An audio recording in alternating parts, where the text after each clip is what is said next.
영원처럼 긴 어둠이 물든 곳에 꿈말도 없이 피어난 운명 희망을 찾아 Who am I 멈출 수 없었던 시간 속 나는 그저 운명에 매달린 인형이었어 그대의 손길이 닿았던 그 순간에 나는 나로 다시 태어난 거야 I'm still playing 절망이 세상을 휩쓸어 나를 지워버린다 해도 I'm still playing 당신의 품속에 안겨줄 작은 희망 Around the store 간절히도 그려온 꿈 Into the deep 나를 잃어도 지켜내겠어 I'm still playing 색깔을 잃은 이 세상이 잿빛을 뿐뿐이라 해도 I'm still playing 당신의 품속에 안겨줄 작은 희망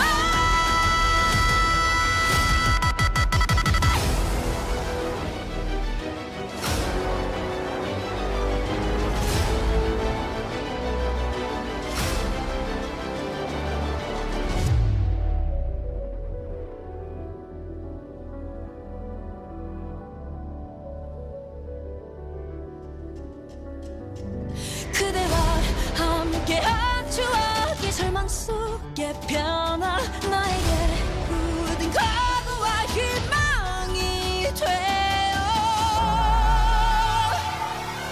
I'm still praying 세상이 나를 짓눌러도 절대 사라지지 않아 Now like fire 새로운 세상을 피워내 나의 권리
Alright, yo. Sorry for the delay, everybody. But, yeah, we are here and we are back for some more Pushing Gray Raven. But yeah, how's everyone doing today? I hope you're all doing well, because I certainly am doing alright. But yeah, super excited to dive in, man. Can't wait to continue the story and hopefully finish it today. And I say hopefully. I say hopefully. No promises. But yeah, can't wait to continue on and see what the rest of this chapter has in store for us today. So yeah. Basically, for those of you who missed last stream, to catch you up, we're currently with Bianca and her new frame. We recently just defeated Chico. Unfortunately, you had to defeat our friend Chico here. So, yeah. Who turned into a hetero-human monster deal. Unfortunately, we had to take her down, but unfortunately, that is the cost of... That is, unfortunately, what was necessary. But, yeah. Anyways. But, yeah. Anyways, let's keep on going. With Heteromer Shard. Alright, let's go! Coastline. Oh, of course everything's not over. After the defeat. Fun! The waves crash in, bringing the red tide with them, as the salty wind whips across the ruins along the shore.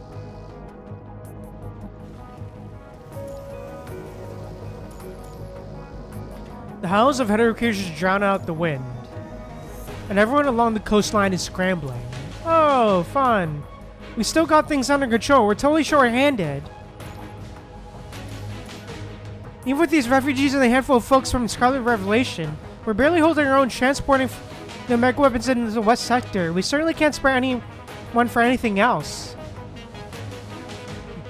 What about Dark Ares? They just got here to lend a hand. Lucius back too, plus the other two Grey River members who just landed. Keep them busy. Dark Ares has already been dispatched to the east sector. A massive wave of hetero creatures suddenly appeared along the eastern coastline, almost instantly breaching the defense line there. Wait over there. Wait, over there. Clouds of dust roll across the edge of the beach as several transport vehicles roar toward the temporary camp at full speed. Hey, alright. Honestly, Babylonian's insignia. Who are you? It's me. Hey, Watanabe! The boy! The boy! A familiar figure leaps down from one of the transport vehicles. The Forsaken? This whole mess is a part of our oasis. I asked Lee about it, then reached out to Celica. The oasis might not have the state of our weapons, but we can pitch in with about 100 people. Where do you need them deployed? Watanabe holds out a joint operation notice signed by Nicola. Hey! Alright, grab the mech weapons. Send 60 people to back up the east sector, and the other 40 can hold the southern sea. The mega weapons can help keep the hetero creatures at bay on the surface for a bit. There are just so many of them. Karenina anxiously scans the perimeter. Oh, fun. On the sea surface, that Strikehawk and Teddy has been directing drones to scan the sea surface. Suddenly, snaps her head up. Hey, alright. Hey, let's go! Giga Chat Commander coming back. Let's go. A small boat slapped together from crude wooden planks. Parts of the water is like Moses dividing the Red Sea. Oh damn, Bible reference? Okay. Bianca stands at the bow of the small boat. Her cupsicle frame glowing with a luminous white light. Whatever the light touches, the red tide of the seawater pulls back. Hey, alright, let's go. It's Commandant Bianca. Commandant! Hey! So I was really hoping to see Noctis like totally wrecked. What a shame. Bruh. Of course.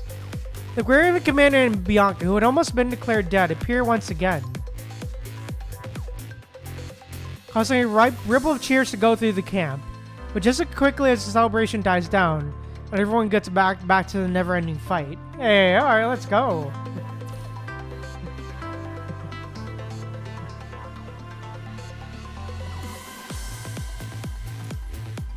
After briefly exchanging information about the station, everyone heads ashore together. Hey, alright. That covers most of it. We initiated the aquarium, infiltrated the aquarium, but came up empty. All we found was another drainage outlet, just by following the Red Tide's tracks. Kamu did spot a sign of lower level passage, and we never found the actual entry point, so we assumed the island is somewhere near the aquarium's vicinity. Hey, alright. After assembling the small boat, we scouted the likely direction, and got lucky running into Bianca and Commandant. Well, it could have been much worse. At least everyone is in one piece. True. And now, she glances around, and pretty much everyone has already noticed the changes happening on the sea surface. The Capsicle flame can disperse the punishing virus. The tide is finally turning in their favor. Hey.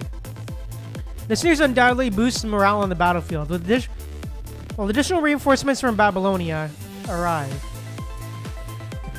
Pour in from all sides. It's finally time for a counterattack.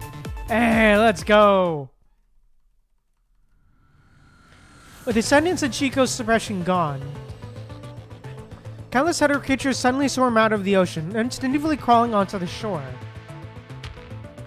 They're charging into the shallows with the tide, ferociously biting at anything in sight. Oh, fun!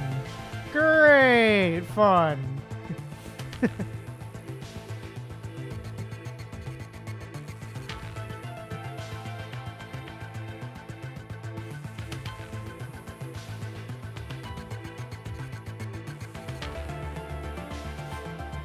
Oh, fun.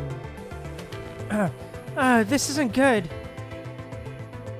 The construct already wounded can't dodge the incoming wave of hetero creatures.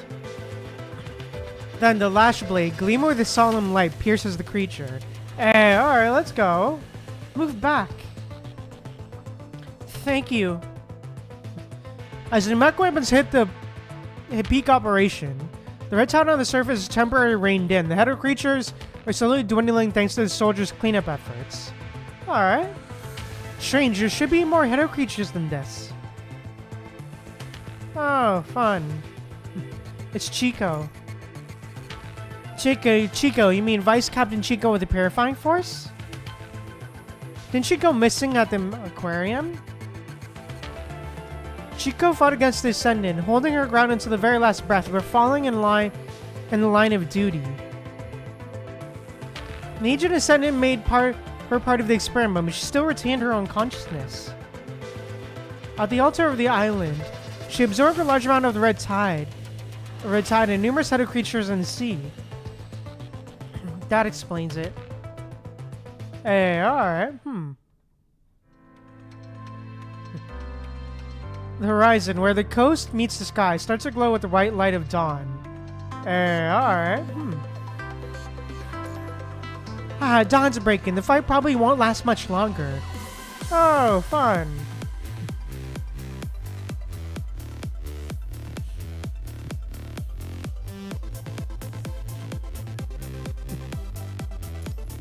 Dawn's breaking.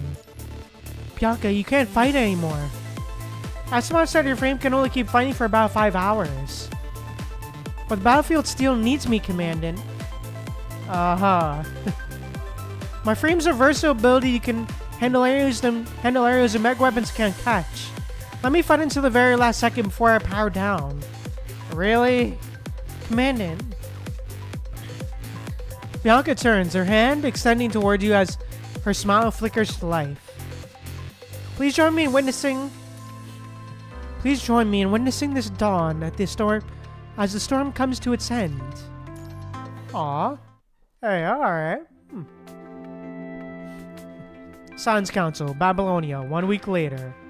Hey! There's nothing much to say about the cleanup that followed. With everyone pitching in, the header creatures along the coastline have been completely wiped out. However, a portion of the ocean remains tainted by the red tide. It's currently impossible to predict the extent of the damage the red tide will inflict on the marine environment, or if it might autonomously evolve into organisms resembling heterohumanoids. Oh, well, that's a fun proposition. Alright. After jotting down his final notes, Asimov gazes at the shard displayed in the center of the light screen. The heterohumanoid shard. That does sound like typical Science Council nomenclature.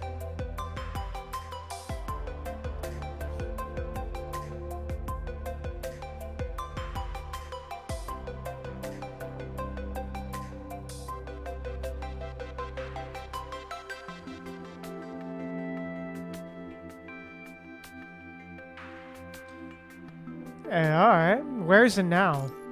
At the Science Council. Want to take a look? Alright, maybe I can see more information from it.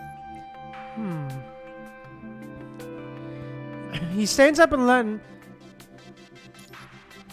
leads the way to another room. Oh? Inside it, it's a sealed glass container. The heteromer shard flickers with bizarre colors. The stored specks of light gnaw your consciousness, while golden threads unfurl from unseen source. Oh?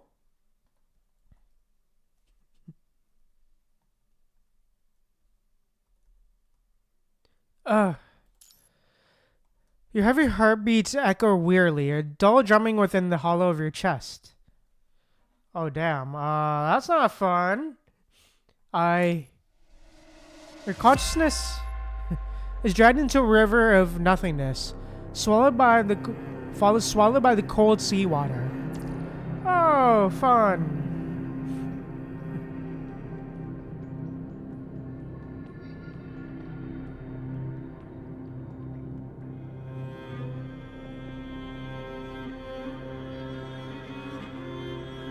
Oh, well, that's fun.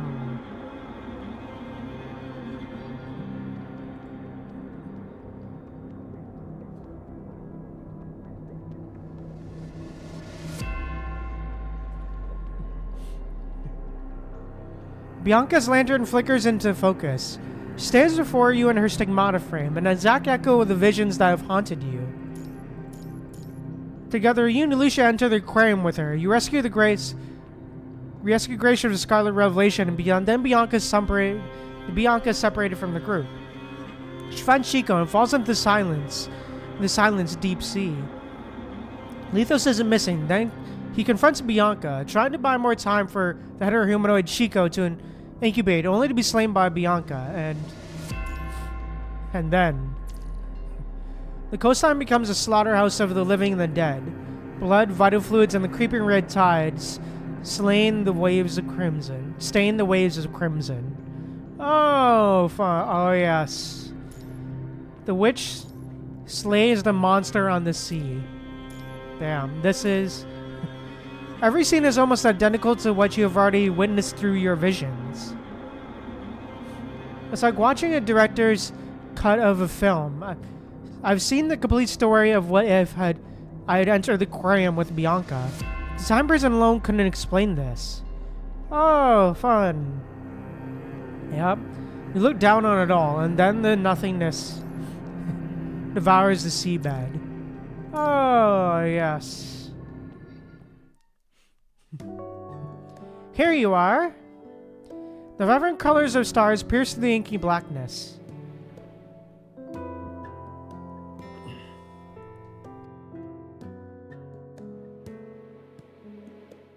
Oh?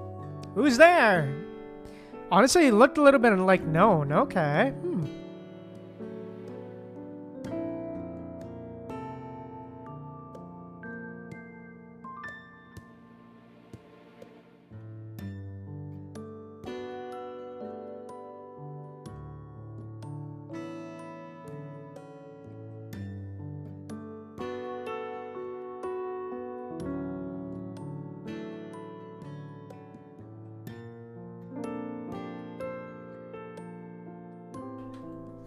You.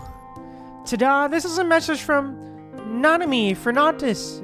Only the Graven Commandant's eyes only. Oh shit, it's Nanami. My bad. My bad. My bad.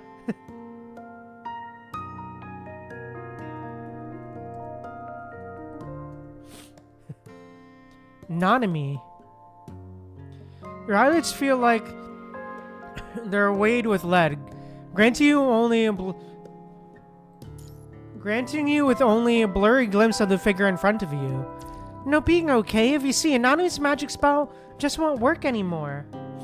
Oh, fun. This is my special gift for you, Commander, huh? Though I might have bent the rules just a tiny bit.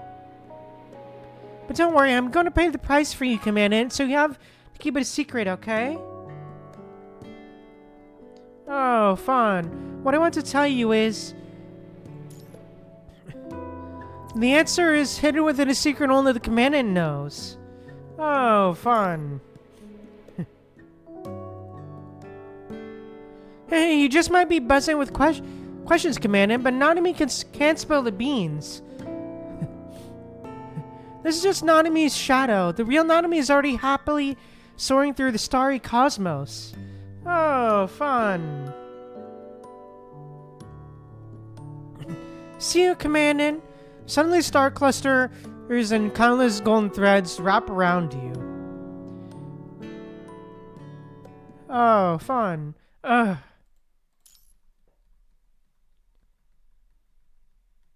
You jolt awake, your collar soaked with a cold sweat you're only now noticing. Oh, fun. The heteromer shard exhibited unusual fluctuations just now. What did you see? The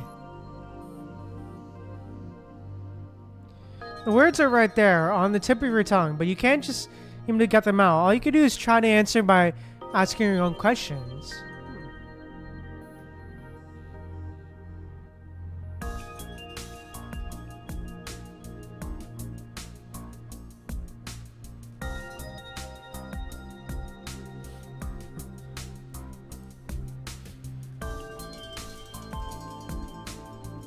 Huh.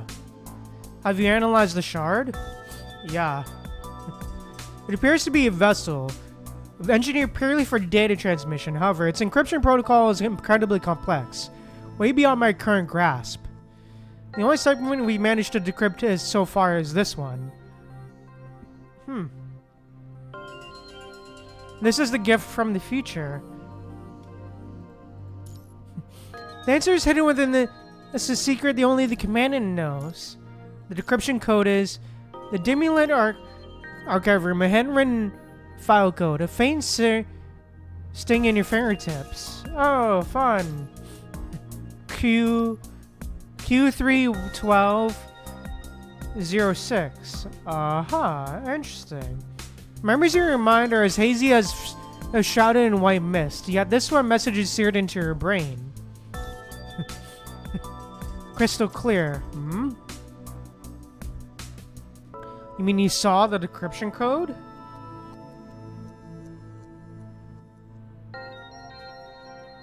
Huh.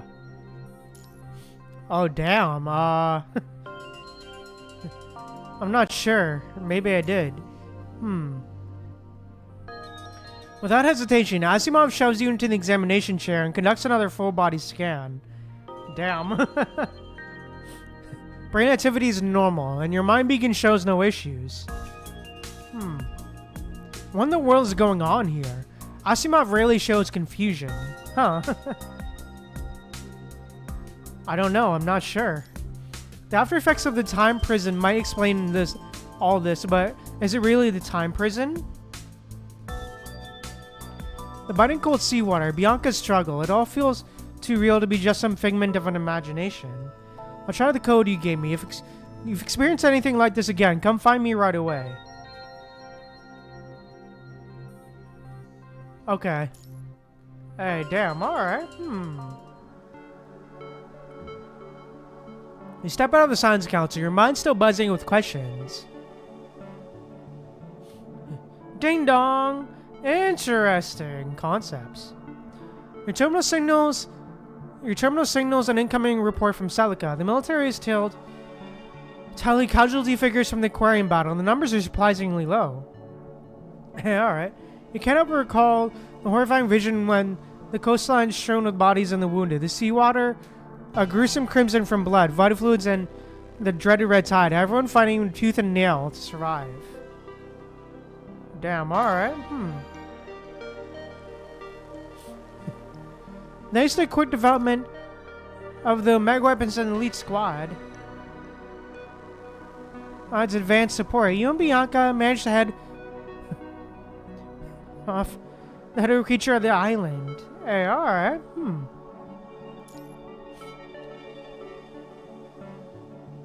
Casualties from the observation are way below the projected 40 to 50%. There's a talk of an award ceremony, so you might just want to get your formal uniform on. Damn.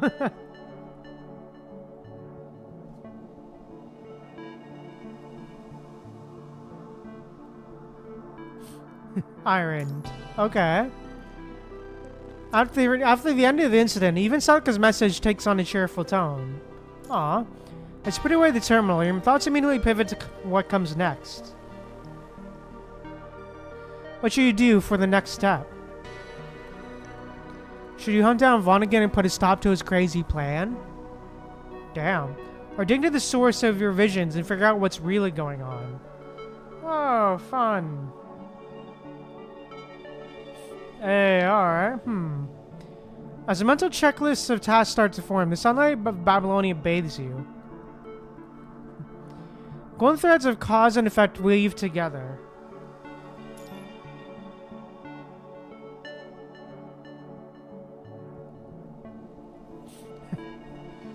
And converging to a new path right before you. Oh, fun. Interesting.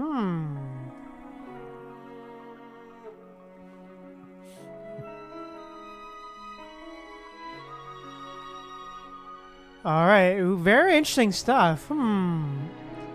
At the end there with the whole diverging future paths and all that stuff.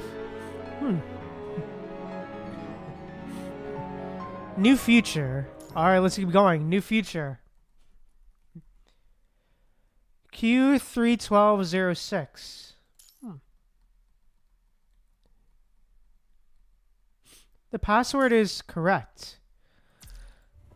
Through some esoteric decryption method, Asimov managed to extract the information from the Heteroma shard, and he made his light tip about how you pulled off cracking its code. Oh, fun. What the Heteroma shard reveals is astonishing. The Hetero Tower core as well as the unprecedented technologies that defy current scientific understanding. Oh, damn. Curious, this data pattern, it's almost as if someone who began with the desired result and worked backward to construct the process.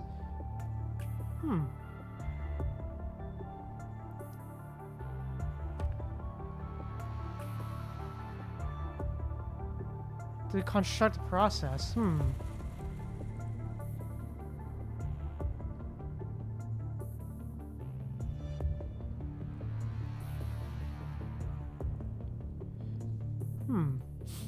This approach to reverse engineering is familiar, and yet... In Science Council's confidential research lab, Asimov mutters to himself as he pores over the information pulled from the Hetero core. What in the world is the Hetero Tower? Oh, fun. Why would this cube be called the Heterocube core? Maybe it's the name of a special project?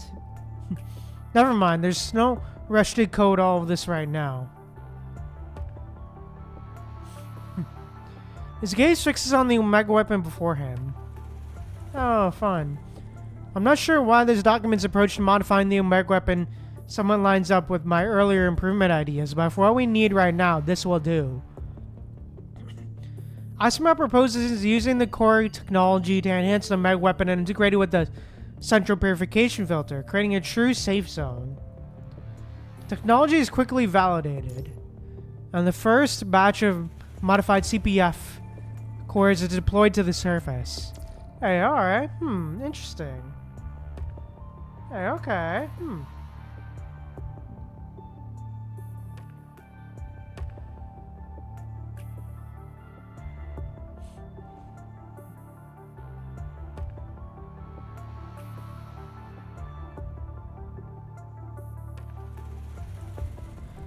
Interesting.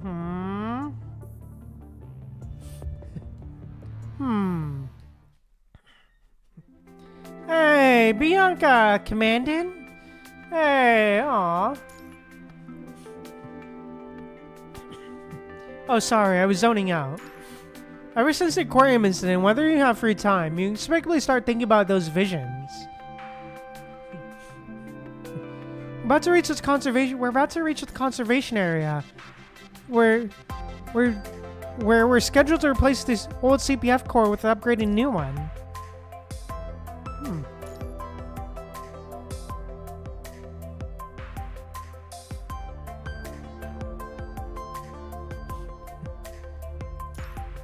In the distance, the pristine central purification filter sticks out above the horizon like a white dove. I never thought they'd send us down together to swap out the central purification core. Selka called this a relaxing mission. Honestly, I kind of enjoy this kind of mission.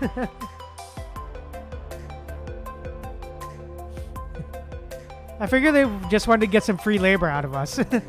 After all, every squad that was on rotation has been deployed. Replacing the central purification filter core is less demanding, but it's no simple task either.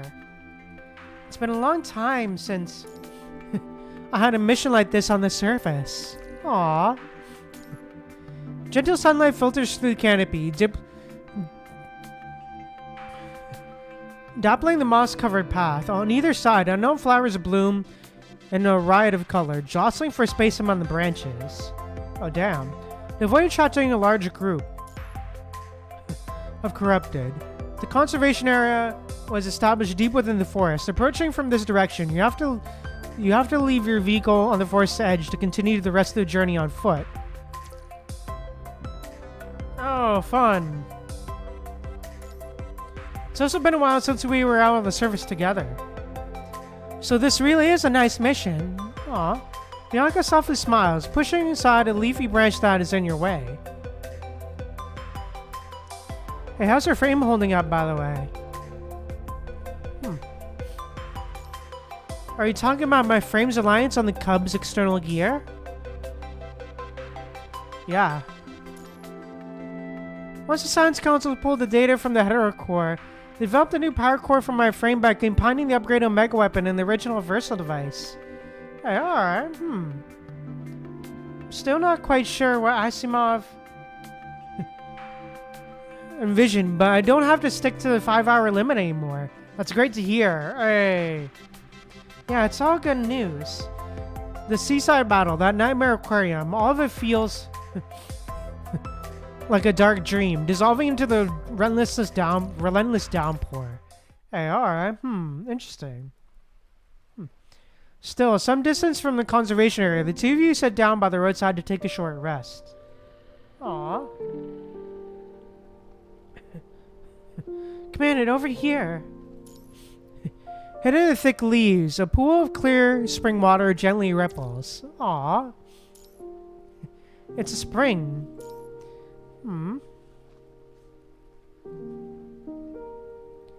Bianca pushes aside the foliage. The spring mirrors her face, and still and serene as a windless sea. Aw, this is beautiful art, dude. Aw. You didn't get your headscarf fixed at the WGAA? Her frame is pristine white, yet her scarf still shows traces of burns. They said they could fix it, but I want to keep it this way. Aw. Bianca gently touches her headscarf, which was burned during the battle. Aw. It's a reminder, you know, to never forget how I should face my true self. You seem different now. Zero Veritas Sigmata Crepuscule. You seem to have changed, yet somehow still the same. Aw.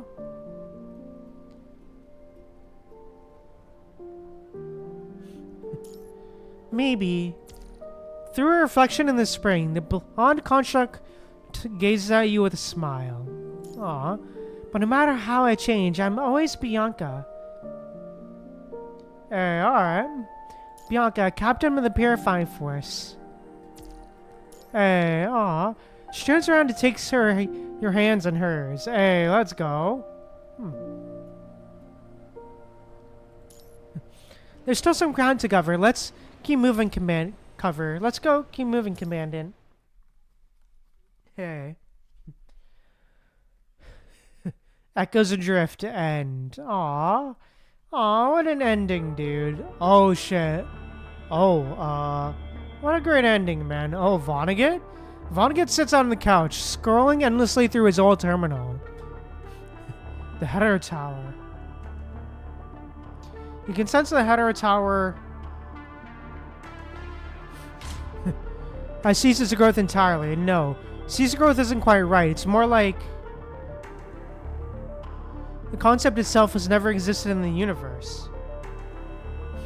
The agent taps his pen absently, lost in thought, before scribbling a series of keywords into his notebook. Chico, the aquarium, Hetero Tower, Noctis. On the surface, the terms seem disconnected, yet they weave together into the cause of the Hetero Tower's disappearance. I need to find a way to draw out the Hetero Tower. What about Cathilla, Master? We'll proceed with both at once. So. Quiet unease takes hold of his mind, swelling until it transforms into chaotic noises. The cradle of deep blue can be put into use now. Leave it to me, mister. The agent in black looks out the window. Oh, fun. Never fails to accomplish what he sets out to do. Oh, what a fun concept. Great fun. Aw, but wow.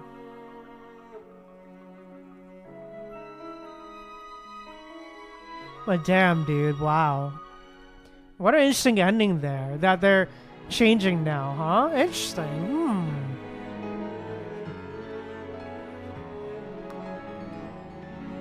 Just grabbing a drink of water.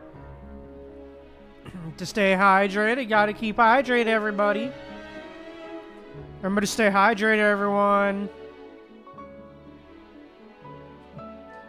Remember to stay hydrated, everybody.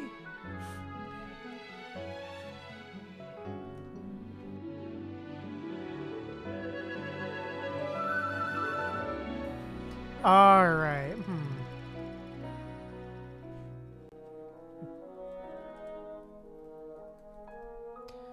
But yeah, definitely a very interesting chapter for sure.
Very interesting stuff for sure, though. Custom movie. Okay, interesting title. Today is just another ordinary day. Oh, fun. Morning sunlight streams into Bianca's bedroom. Phew. Aw, little Bianca! Hey! Oh, wait, hold on. I need to go to the washroom real quick. I'll be back.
Alright, sorry, I'm back. Anyways.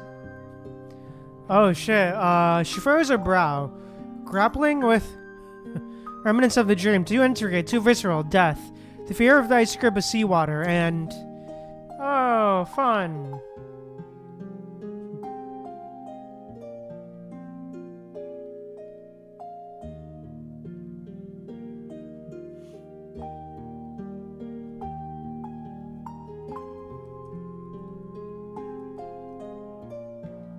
Oh, well that's fun dreams, for sure.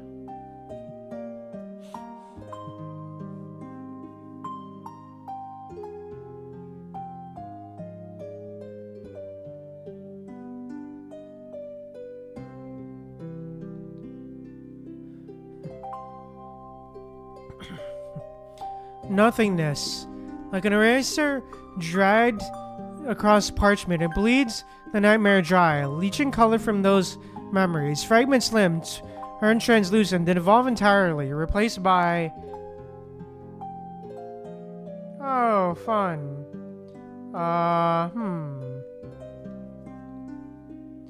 Interesting,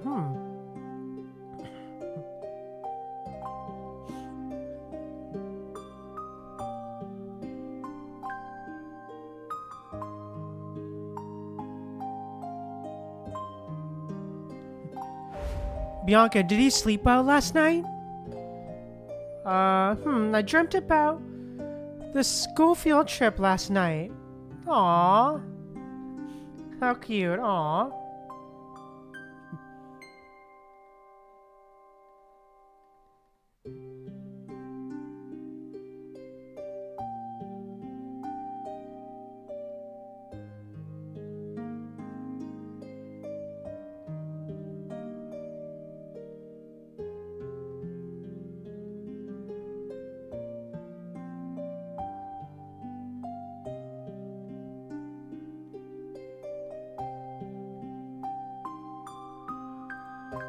Shaking off the subtle feeling of that something's not quite right, Bianca gushes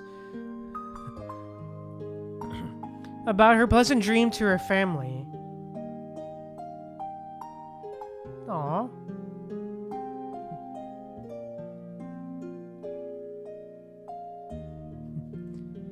In the dream, I went to the seaside with my teachers.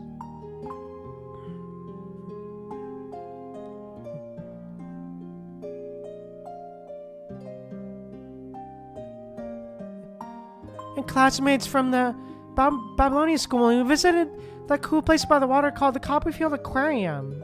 Aw. Hey, alright.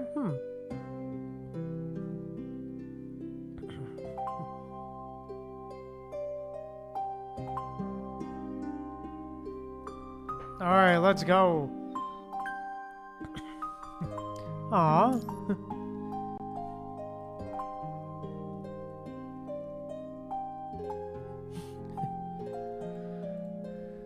We saw a huge bionic whale and all kinds of different marina creatures. Does our little Bianca have her heart set on visiting the aquarium? How about we all go together sometime? Yeah, let's go together sometime. The minute hand of the clock creeps towards 7. It's almost 7:35. The school comes by at 7:30. Aw, I'm gonna be late. Bye, Mom. Bye, Dad. Don't forget your breakfast.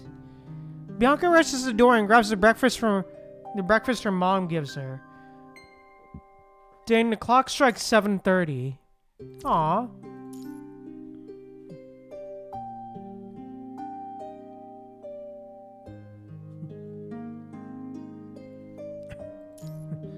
Morning, sir. In the nick of time still?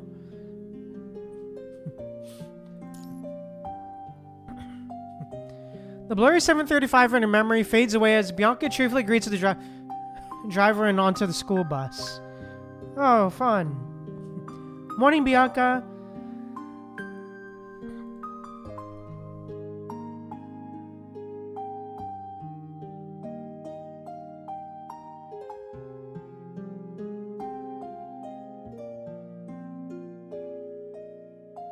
Blue-haired girl is already sitting in their usual spot, smiling as she greets Bianca. Morning, Chico. Did you get your homework done last night? Aw, they're childhood friends. Homework last night? The words hang in the air as blankets text papers start to materialize in her mind. A pen scratching fill in the empty spaces.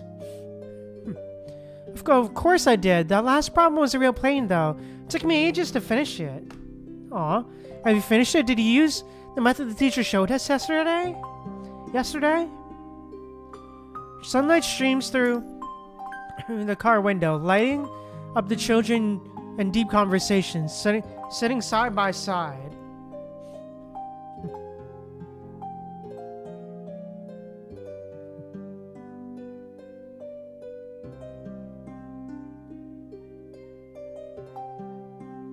Aw.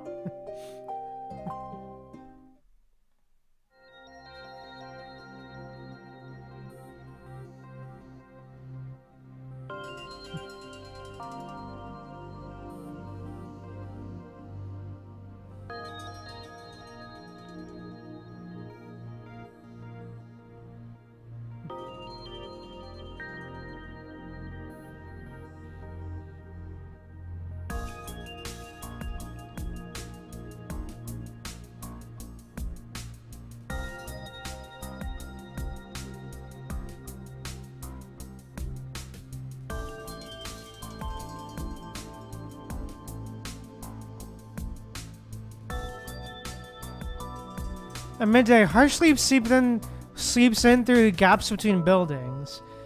Clutching a Tantalum 193 Infinity Report, Bianca stands at the entrance to the Babylonian Science Council.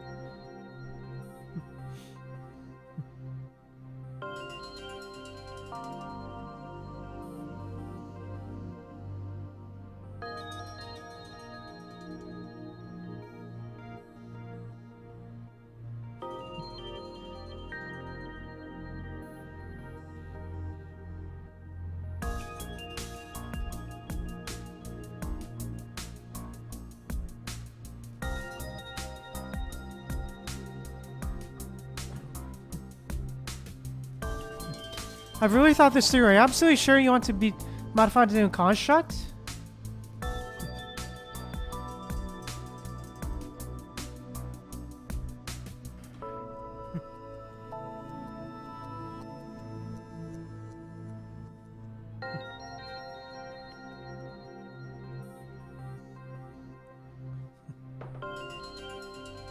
Oh, fun.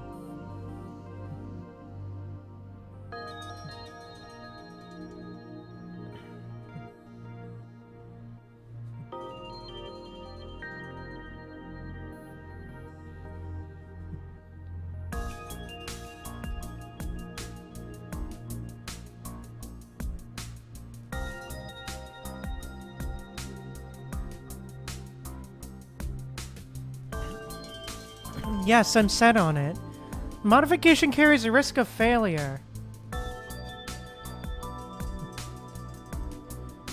And if it's successful, you'll lose your human identity and cannot be transformed back into a human. Aw. Oh, fun.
I've made up my mind.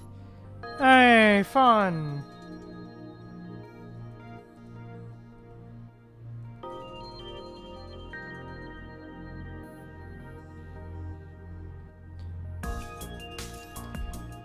Babylon needs to fight the corrupted and reclaim Earth. I passed the affinity test. As a contract can save more people.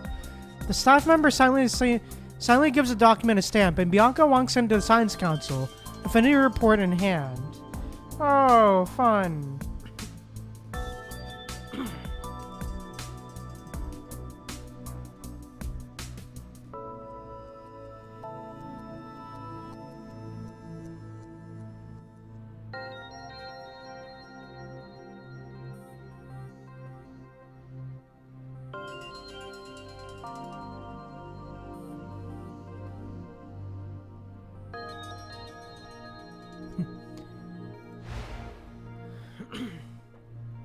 Yeah, alright. When she steps out of the building, she has already become a construct. Oh, fun. Nice. Under the midday sun, Chico stands in the shadow of the Science Council entrance. I've been waiting for you forever. Why did you go apply for the construct modification by yourself? Chico gives Bianca a stern look. Aw. Aren't you already a construct, though? Aw. Chico speechless for a moment. After a brief silence, she speaks again. I thought you could have picked a different path. Your grades are stellar. You could have gone to the Science Council or the Star of Life. This is my own choice too. I will do far more for Babylonia for this world, if that's what you want. Aw. You've picked your preference yet? Which force do you want to join? I haven't decided yet. The elite squads are on the front lines, taking Earth back, but I've heard the engineering and purifying forces have a lot of openings too.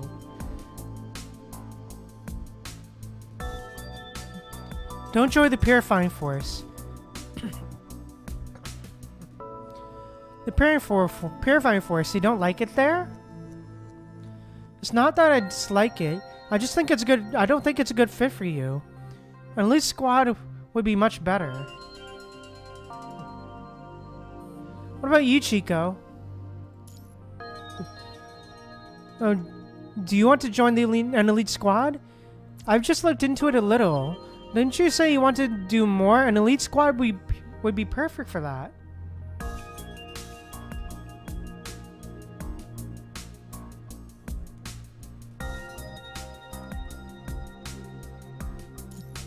Though suppose they won't make decisions based only on preferences anyway. Anyway, I don't mind where I'm assigned. I just want to do my part for Babylonia. They vanished in the shadow-covered building.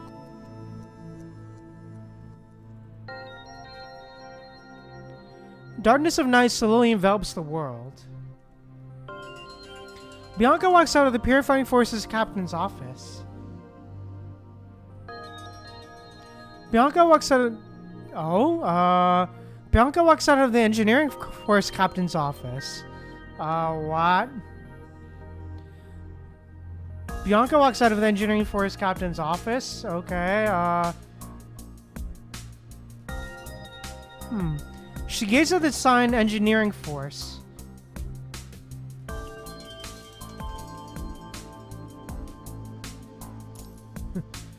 A feeling of dissonance washing over her like an evening mist.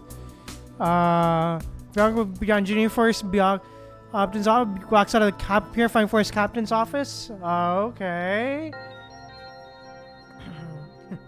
Okay.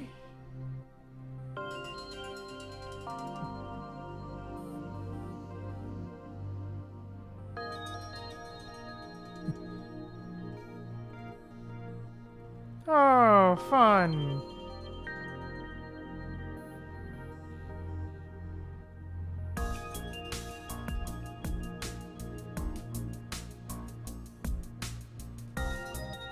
In the blink of an eye, the sign that reads engineering force flips into purifying force.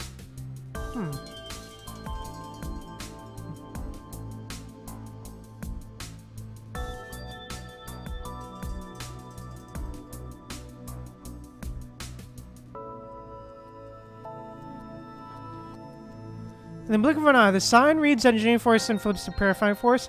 Am I just tired? Why does it feel like something's off with my visual module? She presses her forehead, fiddles with the visual module, then pops open an umbrella. Having just wrapped up a mission, Chico asks her to catch a movie after she finishes her report.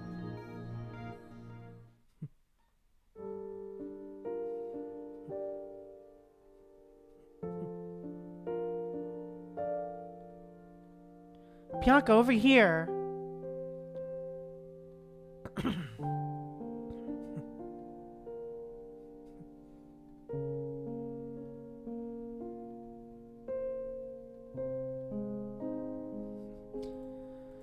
In the movie theater, Chico has already found their seats. Aw.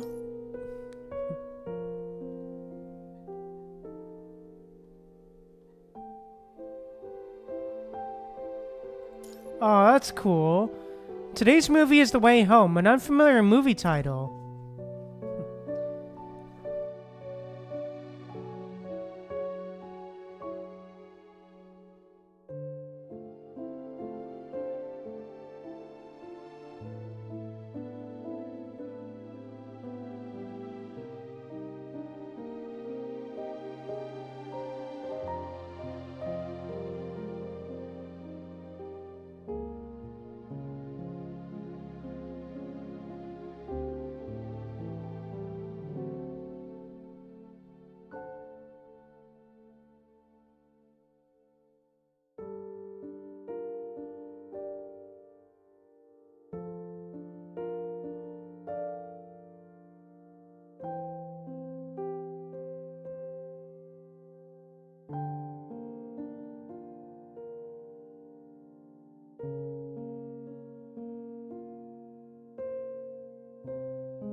Uh-huh. Yeah, it's about to start. Image noises dance across the screen. There are two main characters, and the plot is straightforward. He's dead.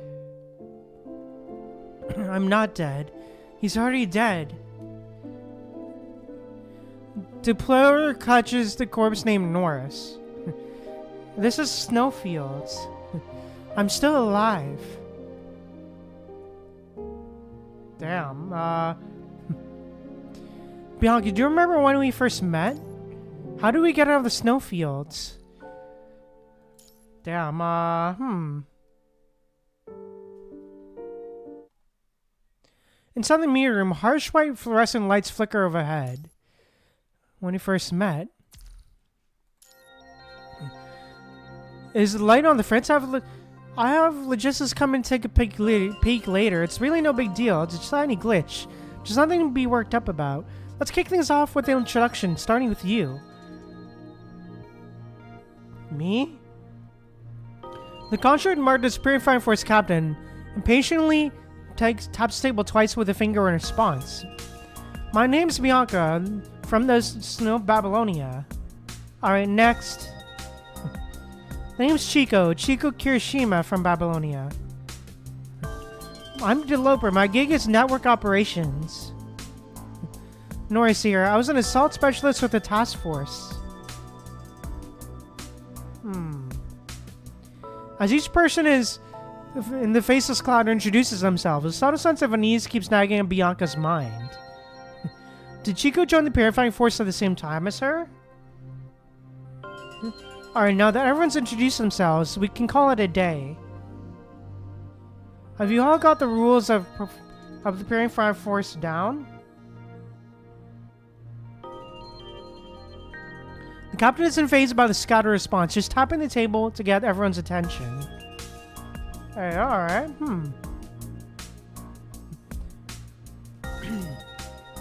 Remember the most crucial rule. Stay away from tropical fish because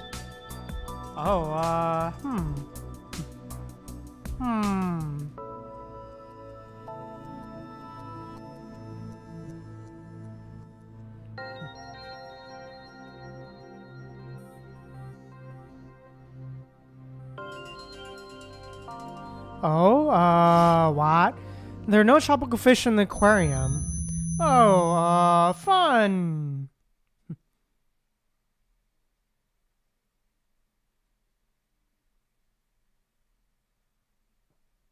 Oh, well, that's fun with the glitching stuff. That's fun. Oh, well, fun. The voice reverberates, echoing almost instantly in her mind. It's who is it? A deafening roar up says, transport craft thunders to the ground. Oh,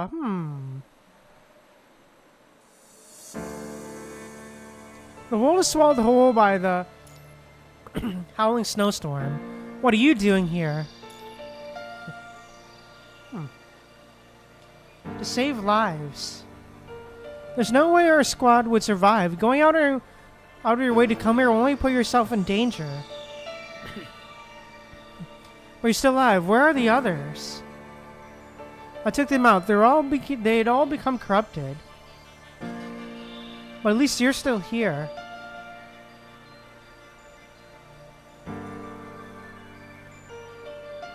There are too many corrupted. Crawling around. What you're doing isn't smart at all. Bianca doesn't respond. Her focus entirely on treating Chico's wounds and with gel and bandages. Aww.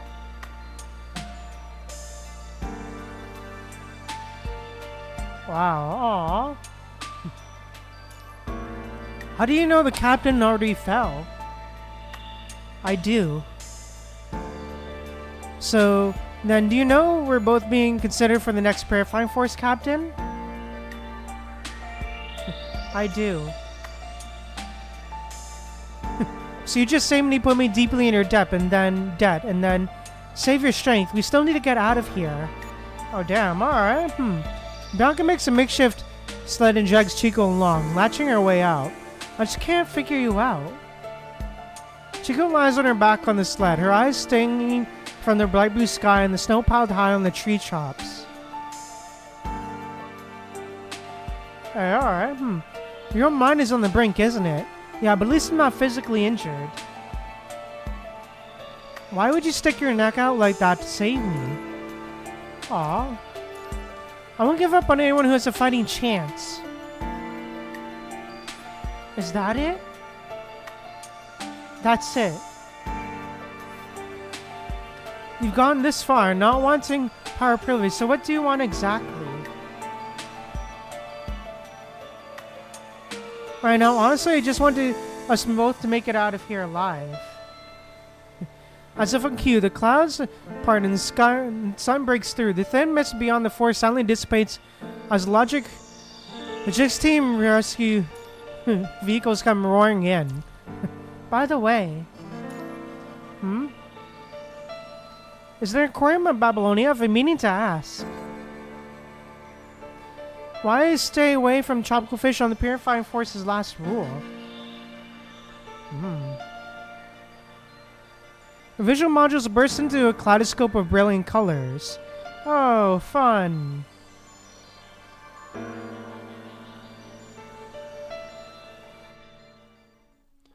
Oh, Ooh, interesting. Okay,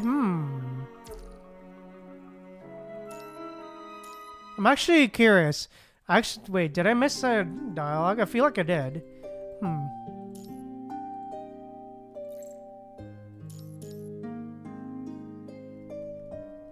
Alright, hold up. Let me just speed through.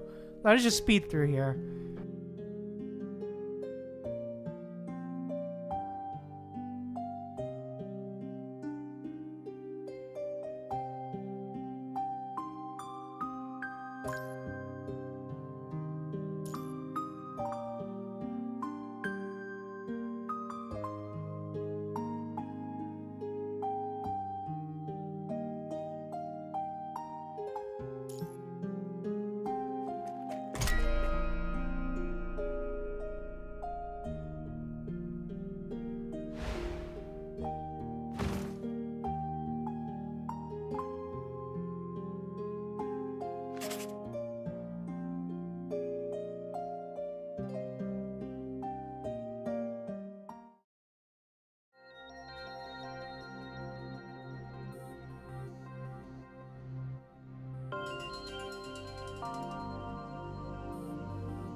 Sorry, just trying to skip.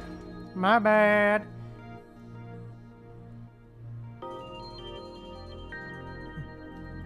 Skip. Skippity-doo-dah, skippity-doo.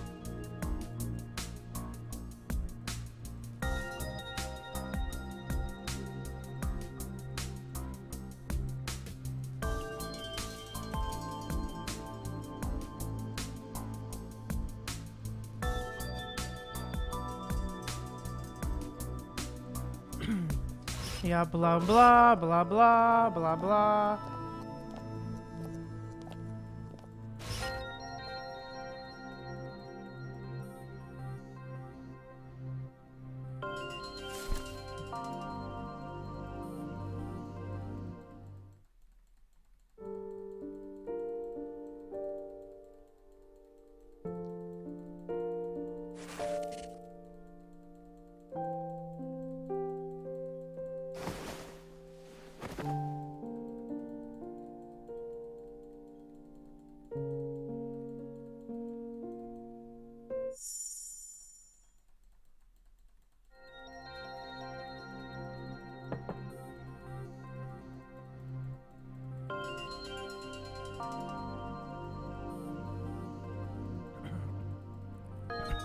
Yup, already been through this.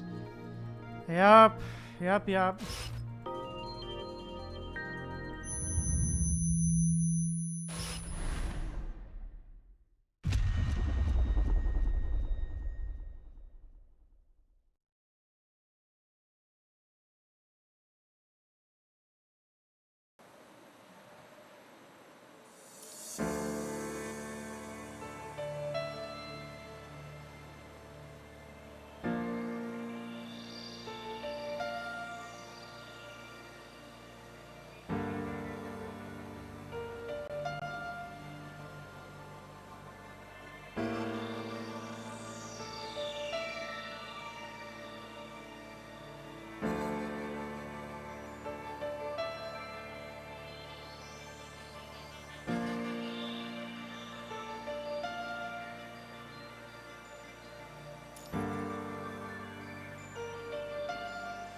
really...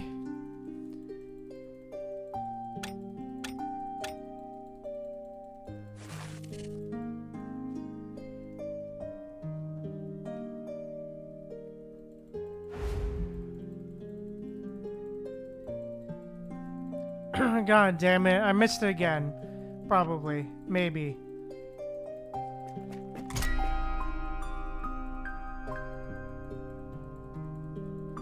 Come on.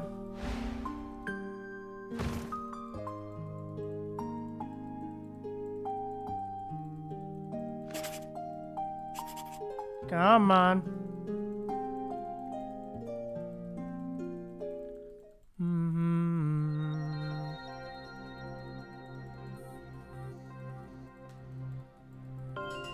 Come on. All right.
God, I hate that I do that. Alright, boom, boom, boom, boom. Boom, boom, boom, boom, boom, boom, boom. Boom, boom, boom. Gotta get. Boom, boom, boom. Gotta get. Boom, boom, boom. Gotta get. Come on. Let's go. Boom, boom, boom. Gotta get. Boom, boom, boom. Gotta get. What a swallowed, yep. What do you hear? Kaleidoscope.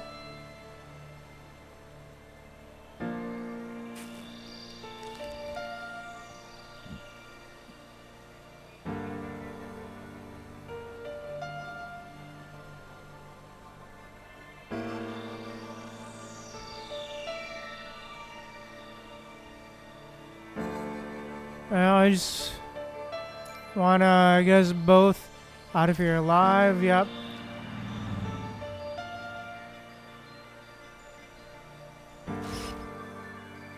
Burst in kaleidoscope brilliant colors. Transport an aircraft was climbing into the clouds. Okay, that's what I was missing. Okay, my bad. My bad. Alright, my bad. Anyways, let's keep going. This has been a great chapter so far, man. I'm really enjoying it.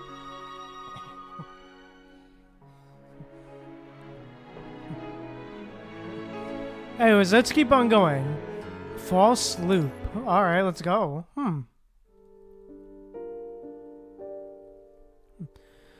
Inside the movie theater. Hey, stop dragging me by the leg. You're gonna break my leg. Corpses aren't supposed to talk. My leg, it's broken. But okay, it's okay. Deloper hastily puts on Norse's leg back into place. Good news. We're gonna leave the snowfields. But how exactly did you die? Are you sure you want to grill a corpse like this? I don't remember a thing now. I recall meeting you in the snowfields. The junction where the snowfield meets the forest is just ahead. The outdoors flare about with exaggerated movements while the theater remains completely silent.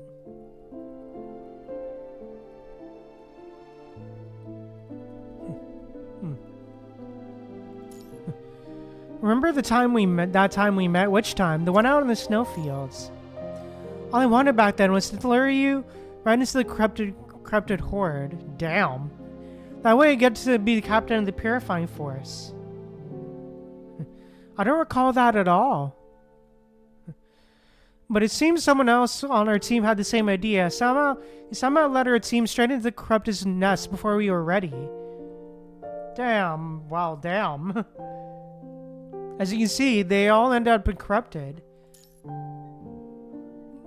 So I took them out. Why would you do that? Maybe it's for power or maybe for personal gain. That's just a story this era shoves down our throats. I tried to fight back once, but... Aw. Thank goodness for welfare support we have enough now. In my grandmother's generation, a situation like this would have been left us with no choice but to end it all. Damn. Okay. At least it won't affect you too, Chico, Yuko. Focus on your studies. Just focus on your studies. Don't let me hold you back. Can you let you hold us back? If it weren't for such a fool falling for a scam... Damn.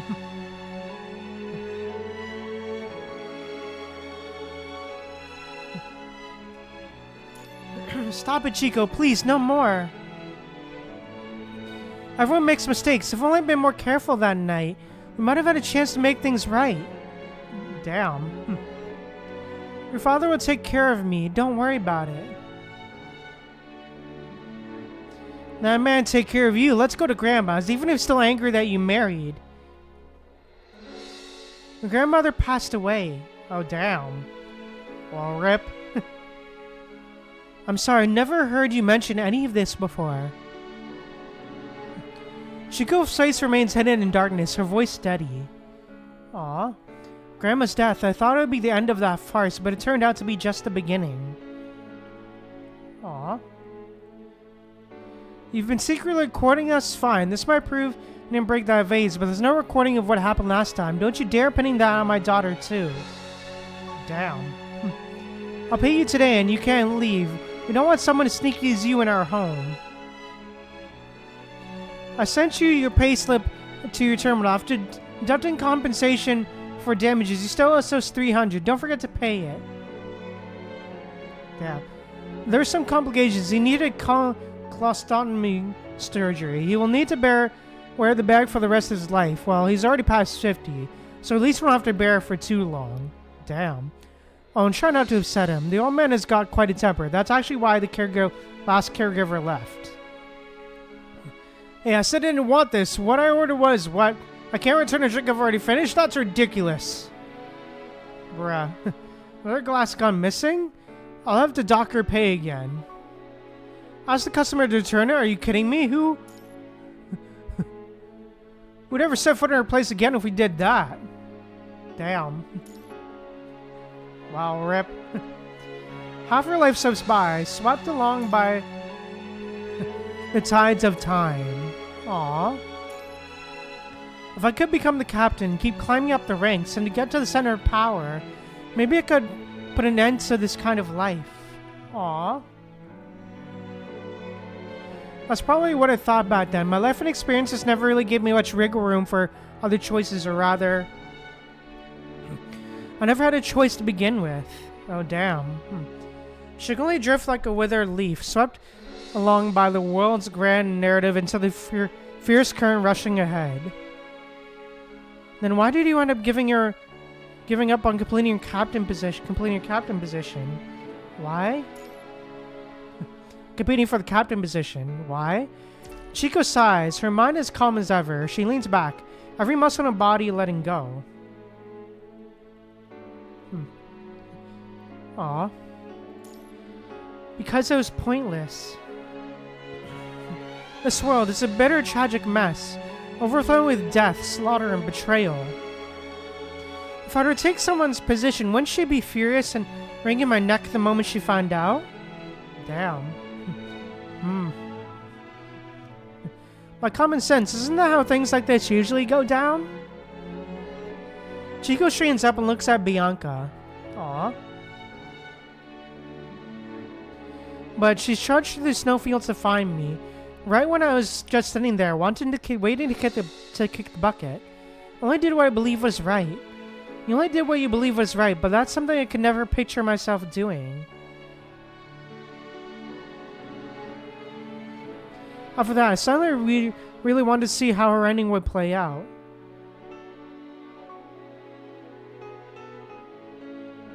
Yeah, knee fool. Her ending?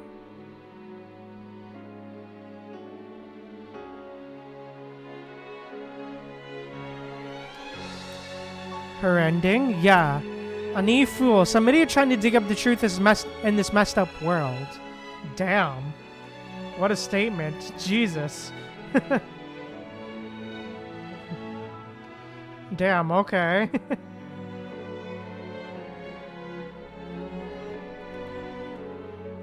Oh, fun.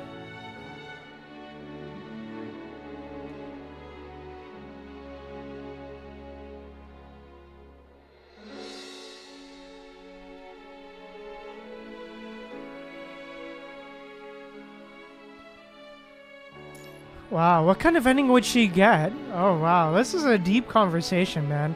Was she going to crash head first into reality until she's a bloody mess, or could she really live by her truth? Interesting, In the movie, Deloper discovers a normal rail car. Its track disappearing into the unknown. Aw.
Disappearing into the unknown. Aw. He drags Norris into the old railcar compartment. Wow. Oh? The railcar thunders past. Oh? Oh shit.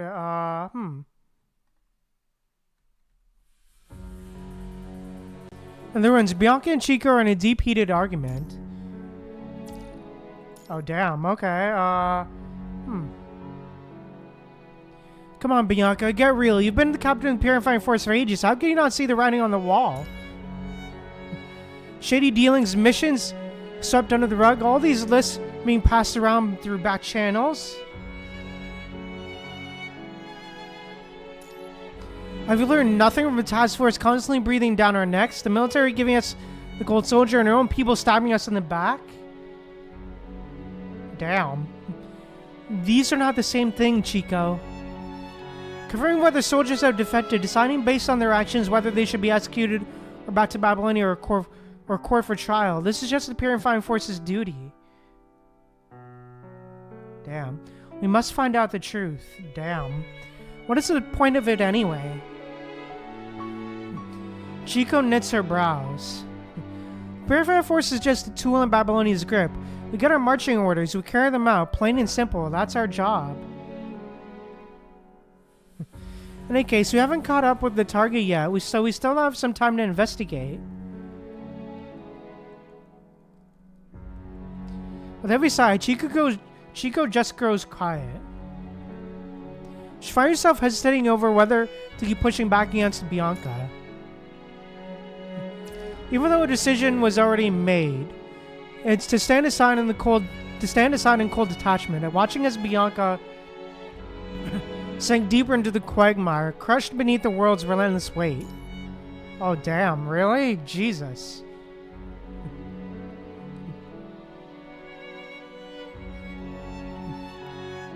Wow. They chase the defector across snowfields, battling the elements, driving onward day and night without rest. You seem to really know this place inside and out. Snowfield, it used to be my home. I was adopted by a kind father in the church. It was just over there, not far away. Aw. What about your family? The father was my only family. Aw. What happened after that? He was killed by me.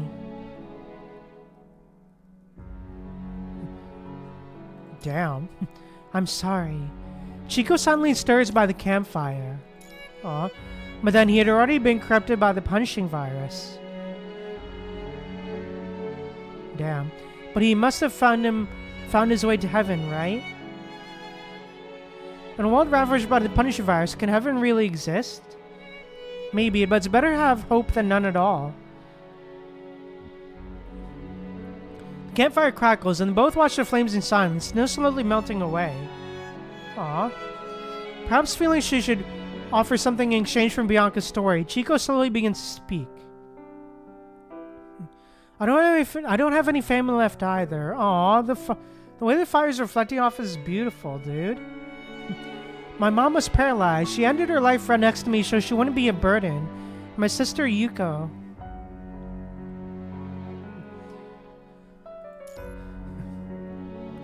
The firelight dances in her eyes. Those memories are so hazy for me now. Aww. I only remember it was a mission in Constellia. There were these rioters causing ruckus. I think it was... that was where I stumbled upon Yuko. We fought through a grueling battle. Then Yuko took the pistol I had given her and used the last bullet to end her own life. Oh wow, damn. Oh yeah, damn. Oh, that's gotta be hard, dude. Jesus. Aw. I don't know why, but I've forgotten almost everything about those days. All I recall is Yuko's final smile, as if she was trying to tell me her death had meaning. Oh damn, man. How could any death have meaning? Chico lets out a deep sigh. It's just rotten wood fallen in glorious gauge, paved into a road toward the future. Bianca doesn't know what to say to break the heavy silence as she hesitates her terminal chimes. The investigation results are in. It was... Deloper was corrupted. His mind deviated and he killed Norris. Damn. Let's go. She gets to her feet, brushing off the snow off her clothes. Aw.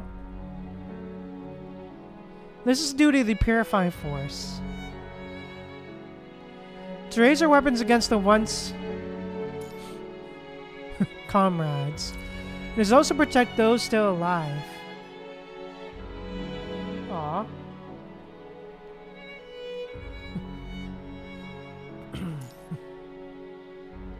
The campfire is quickly buried under heavy snow and goes out. Shall we? Aw. Anytime. They pass through the blizzard, but on... hot on the defector's trail across the snowfields. I'm always ready to face death and ready to face that of my comrades. Oh damn, man. That's sad, bro. At the border where the snowfield meets the forest, they spot the corrupted construct, the defector looking totally lost. What? I killed Norris. That can't be right. Norris is my best friend. I just ate a cookie. How could I possibly kill Norris?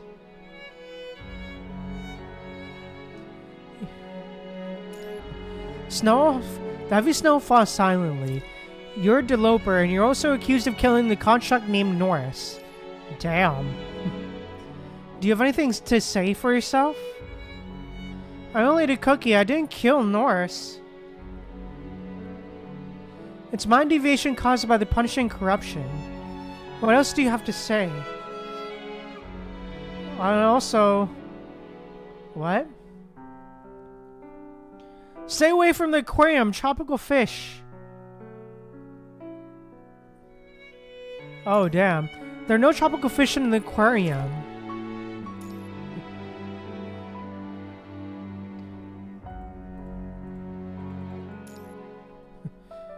The transporter craft lands with thunderous impact, kicking up a blinding cloud of snow.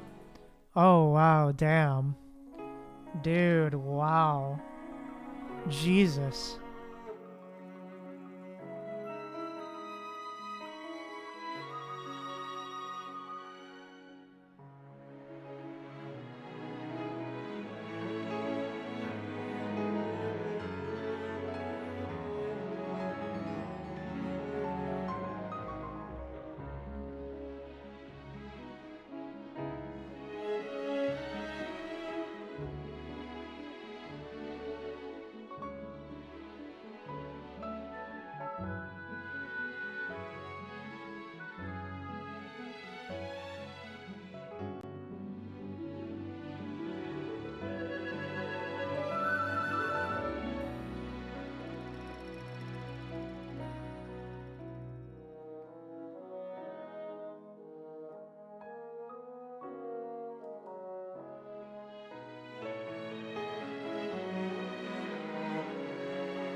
Anyways, yeah, wow, man, what an ending there, but yeah, damn. I like that how we're kind of basically reliving Bianca's life. That's super interesting. That we're essentially reliving Bianca's entire life, essentially.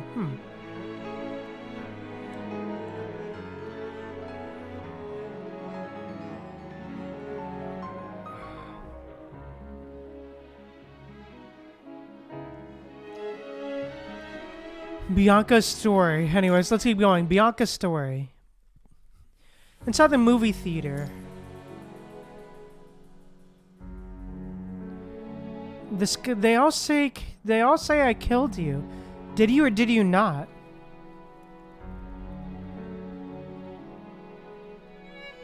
How could I ever kill you? We're best friends. Deloper stands with Norris in front of the glass tank in the aquarium. A gang of rabbits is gathered at the aquarium, bouncing around as they check out the tropical fish cooped up behind the glass. But I am dead. Yes, you are dead.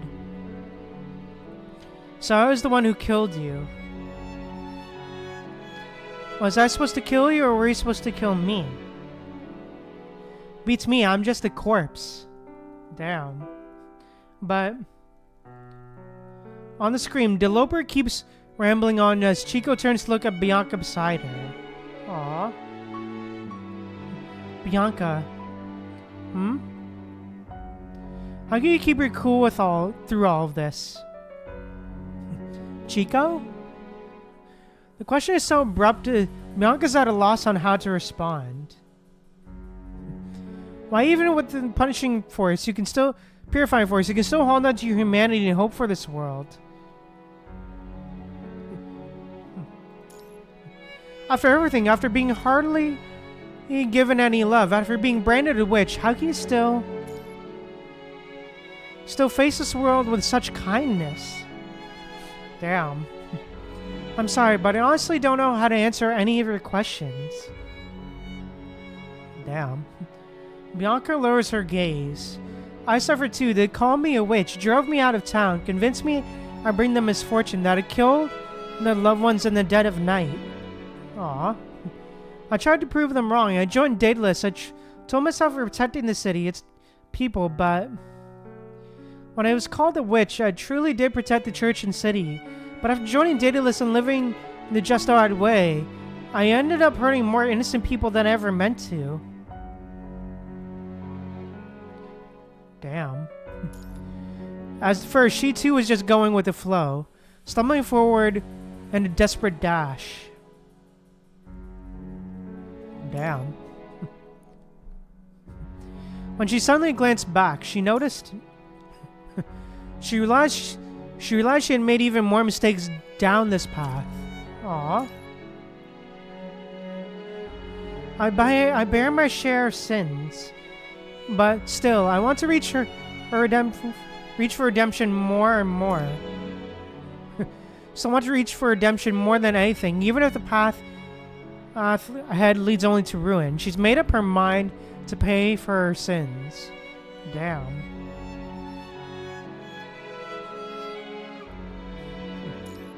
Even in a flawed world, there will always be those who stand by truth. Even in the abyss, light will always find a way. Hey, alright, nice. Yeah.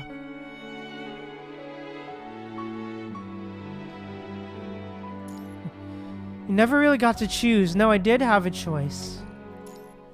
It's my choice to enter Babylonia and serve the purifying force. Damn.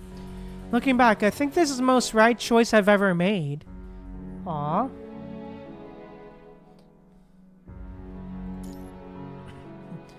On screen, a scale labeled Justice presides over judgment. Damn. Deloper is guilty. Deloper killed Norris. Surrounded by watchful tropical fish in the aquarium, Deloper and Norris take their final bow. Damn. Do you like this ending, Bianca? The blonde construct wants to say something, but her increasingly unstable condition leaves her momentarily tongue-tied. Oh, wow. Whether you like it or not, this is already drawing to a close. Aw. If you were to be the writer, what kind of story would you create? Neither tragedy nor comedy, but a story that belongs to only you, only to Bianca. My story. Yeah, Chico's story is coming to an end, but Bianca's story is still unfolding. Chico's voice drifts in and out, and Bianca strangely caps the words. Yet her attention keeps getting pulled into the pitter-patter of raindrops. Aw, damn. Out of nowhere, it's raining inside the movie theater. How can it be raining? Oh, wait, is this... Oh, this is in her mind, I'm assuming. Oh, okay, her consciousness, I believe. Okay, now this makes sense. Okay, my bad. Didn't realize that. My bad. My bad.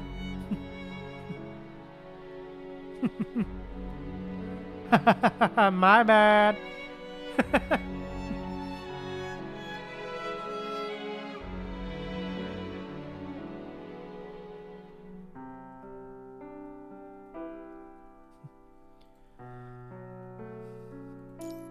How can it be raining in the movie theater? Oh shit, As the rain falls, Bianca's frame shifts from Sigmata to Veritas and finally settling on to 0. The white constructor sits there, bewildered in the theater seat, as the torrential rain comes down all around her. Damn. What if we just could choose every turn in our lives? Would we still be who we are today? Interesting question. Morning, Bianca. Morning, Chico. Aww. Did you get your homework done last night? Of course I did. That last problem was a real pain. Though it took me ages to finish it. I've been waiting you forever. Why'd you go blank on Modification yourself? Aren't you a construct though?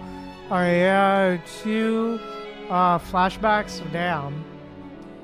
The orbital train in Babylonia silently glides into the station. I once thought if we could just weave false memories, Make them convincing enough and let you sleep peacefully in the red tide in a way. It might have been a kinder fate. Damn. Aw.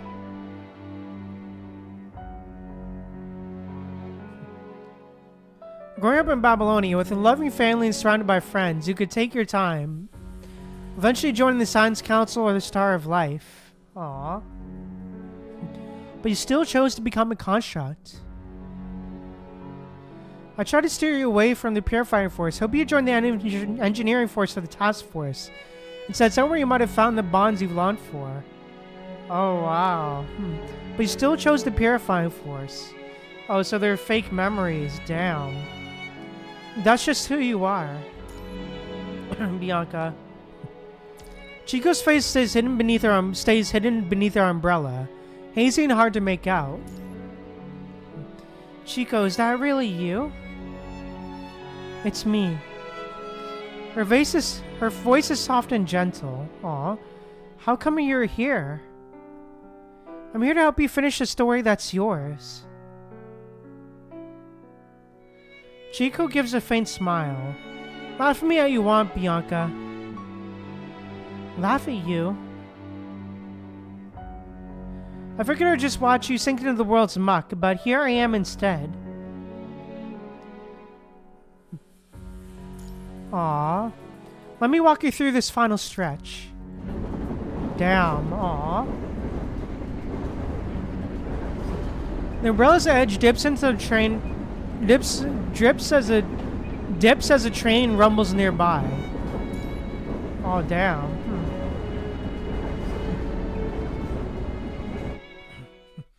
Aw. It's been raining around the platform recently. Please mind your step. Welcome to Copperfield Aquarium.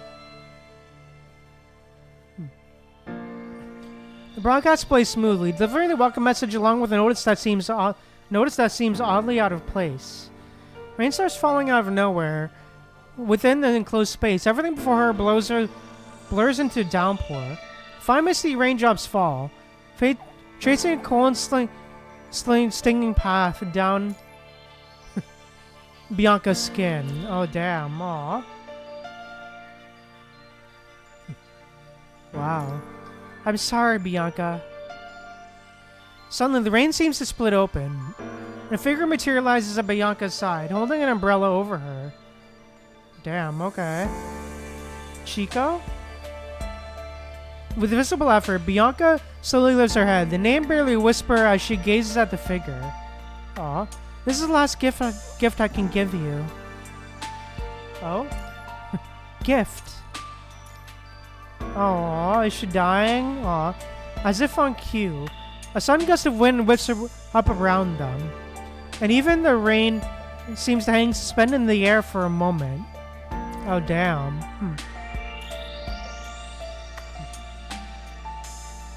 A train glides to a stop at the platform. Bianca turns a bewildered gaze towards it. Damn, what is that? She squints, trying to make out the scene, but no matter how hard she strains, it remains a blur. Damn.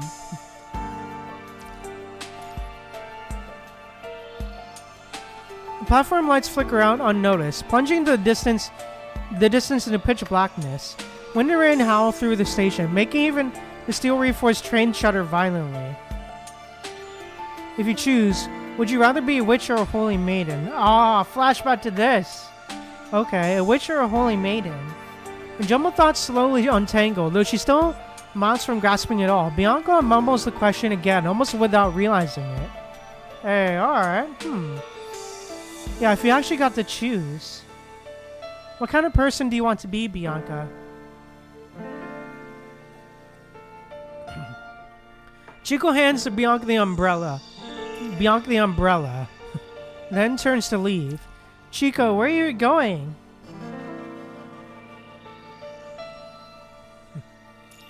Me, I'll be staying right here. Chico turns around and Bianca finally sees her clearly. She's standing dead center on the platform, when the rain collects at her feet, turning into a blinding deep crimson. Aw. This is my final stop, Bianca. But you've got to go. You need to get out of this place. Whatever you choose, becoming a witch or a holy maiden, it's all good. Honk. Damn. The train lets out a timely whistle. As light overflows from its body, an engine roars to life. No, wait, Chico, wait! Bianca seems to have snapped back to reality, yet she's still drowning in chaos. Oh, fun. She shouts out, her mouth wide open. She tries to run toward Chico, but then she just steps into the current of rain, her body no longer responding to her will. Damn. Go, Bianca. Bianca. Blinding light flashes from the horizon, and Bianca's eyes snap shut. Oh, damn. Bianca, wake up! Hey, flashback to this. Now we're back here. Okay, interesting. So that's what she was like. Oh, so this is basically what happened when she was switching over to the crepuscle frame. Okay. The rain suddenly surges onto the platform, swallowing the station whole. The scarlet crystals let out a mournful cry before disappearing behind the curtain of rain. Damn. Oh, hey, oh, okay. Oh, dude, that's great. Okay, cool. Alright, interesting. Alright, But yeah, that's interesting that it was basically her just reliving all of that, essentially, when she was switching over to crepuscle. But yeah, very, very interesting stuff, for sure. But yeah. But yeah, we're almost done. Damn. Damn. Seems like we're almost done. Damn.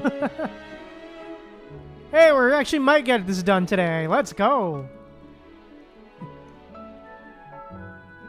Let's freaking go. Alright.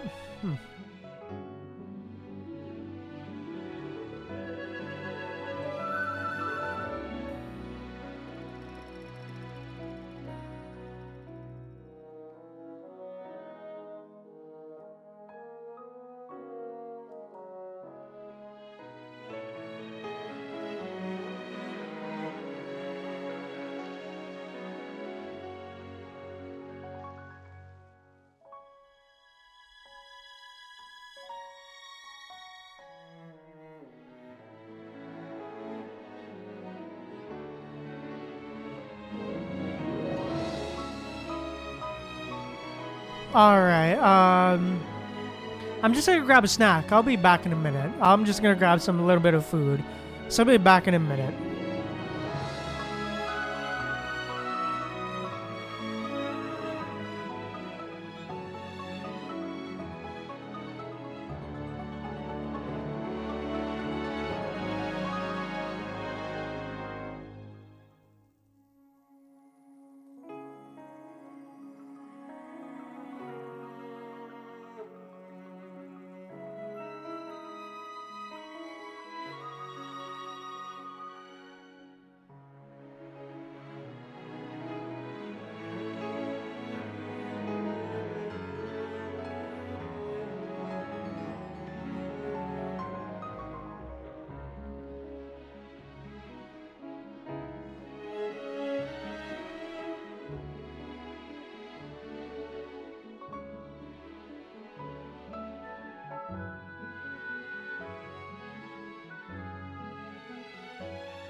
Alright, I'm back. Sorry about that. I'm back. Sorry about that. Yeah. Anyways, yeah. Apologies, I'm back.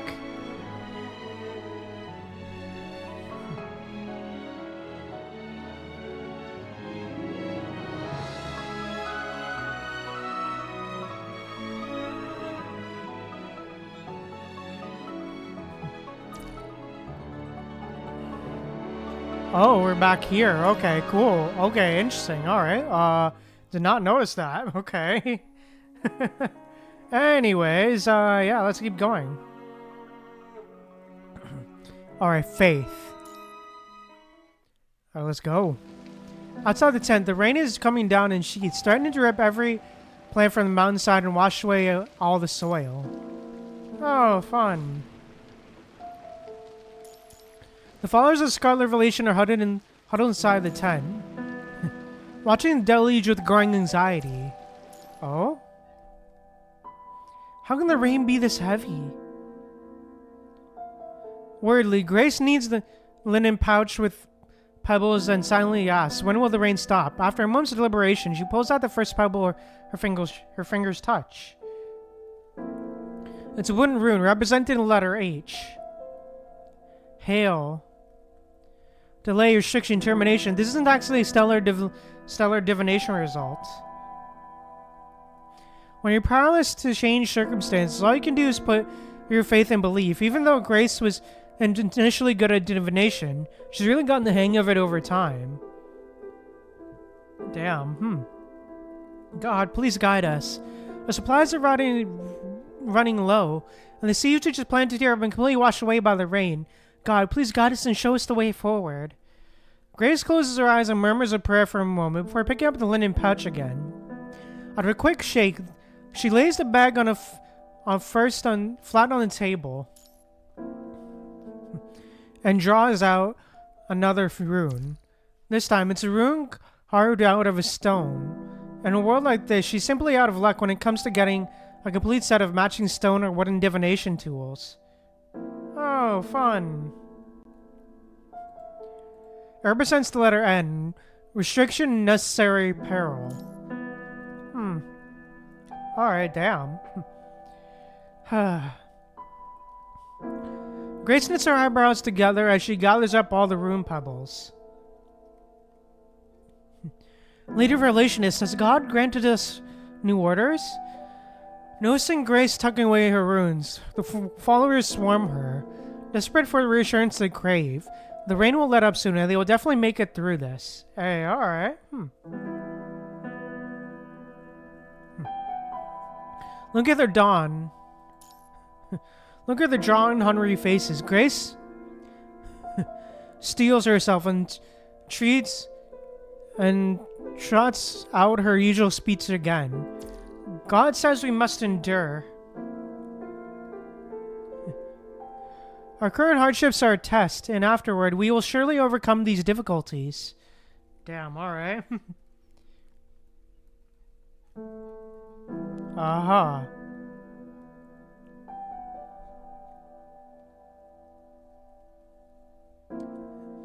Sure. Yeah, alright, sure. 1 pack of rations, 2 packs, 2.5 packs, 2.7 packs. God says as long as we endure through this time. 4 cans, 4.5, 4.8 cans. Smoker. Oh, Lady Revelationist. Do you need something? The middle-aged man hustles back inside from the downpour. It's makeshift, tarp dramatic, practically drenched. Do you seriously need to be counting cans right now? And how in the world do you end up with 4.8 cans? Damn. True. Whoa, I didn't sneak any for myself. That half a can was from when little Owen got sick, and I mixed it with rations to make him some porridge. The other 0.3 can, that was 2 days ago, when Zoe is at death's door. with mild punishing virus infection. His voice catches as he blows his nose loudly. Damn. Alright, His voice catches... She was on her way out, but he told me to make her comfortable, so I gave her 2/3 of a can. Damn. Is this really all we have left? Damn, bro. Yeah, that's all. And we got them last month by waiting in line for relief aid outside of the conservation area we passed by. By now, who knows when those conservation areas will hand out supplies out again. They probably don't have enough to go around for themselves. Grace sighs again, having lost count of how many times she's done so today. When will the rain stop? Aw. Outside the tent, a few devotees huddle close, mumbling passages from the Scarlet Revelation doctrines scrawled on tattered paper. They skip right over the chapters on catastrophe and curse, instead of murmuring about confession, supplication, and redemption over and over. I have nothing left to rely on, nothing left to ask for, as long as I can find salvation. Oh God, I praise your holy name, prostrate at your feet. God shall create paradise. God shall grant eternal life through the red tide. Thunder crashes overhead. Oh, fun. What a goddamn disaster. How can it be raining this heavily? Oh, her. Oh, okay. Long-haired construct continues loud cursing, tossing her makeshift rain poncho carelessly onto the ground. Hey, alright. The followers inside the tent grumble underneath the breath, careful not to let the long-haired woman hear them. Damn. Lulu, you're back. How's the hall?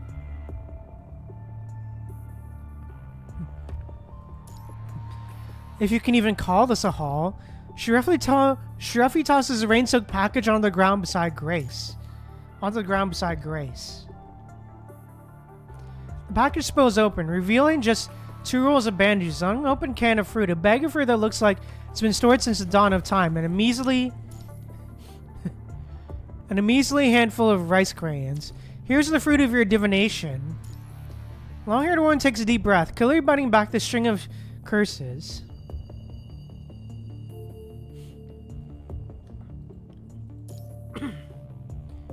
After pulling herself together for a moment, she speaks again. I found a way to the spot you mentioned. Right by the edge of the ruins. What a bust, though. Just a tiny refugee camp. Already swallowed whole by the red tide. Damn.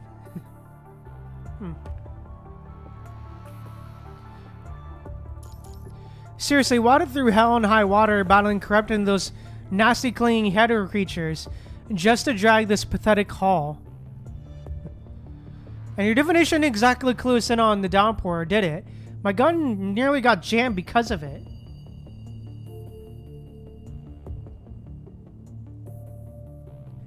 Still grumbling, Lulu plops down beside Grace, definitely pulling out her tools to dismantle the gun that serves as her arm.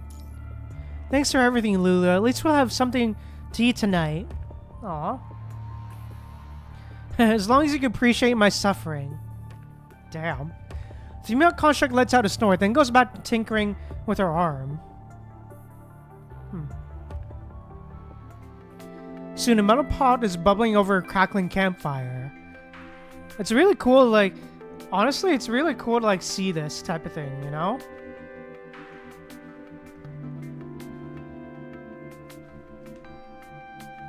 Like, to see, like, this... Like, you know, this whole Scarlet Revelation, you know, and all that stuff. To see more of their behind the scenes, you know? It's really interesting. The centerfold rations isn't exactly gourmet. But it's not awful either. Maybe it's the extra 0.3 of a can of preserved food. Whatever the reason, everyone seems unusually stoked for dinner tonight. Damn.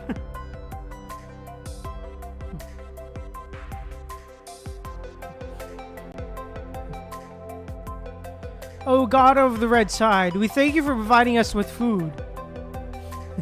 Fording in, the followers drone their usual prayers. Thank you, the Red Tide, for what? You should be thanking me. Thank you for your guidance, for letting us live to see the sun of another day. With this downpour, who knows if we will even catch a glimpse of the sun tomorrow. Hey, why are you pulling me? The person disrupting the prayer gets yanked aside, letting the rest of followers get on with their devotions. Interesting. So wasn't I telling the truth? Wasn't I telling the truth? That's not it. Didn't you want me to tell you? Didn't you want to tell me in private? When Lulu sat down beside her, hesitating several times as wanting to speak, Grace already saw through her intention. Well, I'm not sure if this is a good idea or a bad one, but... Lulu pulls a tattered piece of paper for a waterproof pocket at her waist. She hesitates for a moment before finally handing it over to Grace. This thing might have been left behind by some of your Red Tide folks. It's a Scarlet Revelation. Grace collects Lulu's odd choice of words while taking the paper from her. Is this some kind of invitation? So it's an invitation for the Scarlet Revelation members to check out the Copperfield Aquarium. Apparently, once you pass the test and hit that place by the sea, you'll be born in the Red Tide. Oh, fun. Oh, isn't that fun? Great. This doesn't look on the up and up. Do one of your folks leave this behind? I'm not sure. I haven't been in contact with other Revelationists for a long time, but this marking was definitely left by a Revelationist I know. Grace runs her fingers over the paper, a sense of unease washing over her. Oh, fun. The refugee camp might be where the Revelationist once stayed. That might be now already swallowed by the Red Tide. Then, has that Revelationist already been granted salvation, or have they moved on to face the test? So should we head over there? Oh, wait, are you serious? Are you asking me? Well, if you're putting me on the spot, I guess we could give it a look. There's barely anything left here. No conservation areas close by. We can't even try to scavenge fruit from those folks in Babylonia. If we stick around, we're going to starve, plain and simple. If we scoured every nook and cranny nearby... I've scoured every nook and cranny nearby, but there's not a single unusable replacement part to be found. God damn it. Hi, Celestial. Welcome to the stream. Fuck.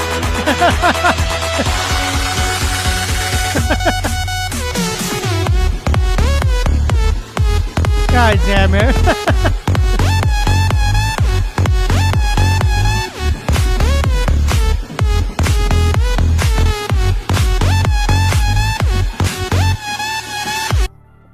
I'm doing alright, Celestial. I'm doing okay. But yeah. As you can currently see, we're currently in the middle of stream right now. We're currently in the middle of story. But yeah, I'm doing alright. How are you, Celestial? But yeah. Anyways. It's alright. It's okay, Celestial. It's fine. Yeah, definitely in the middle of some story right now.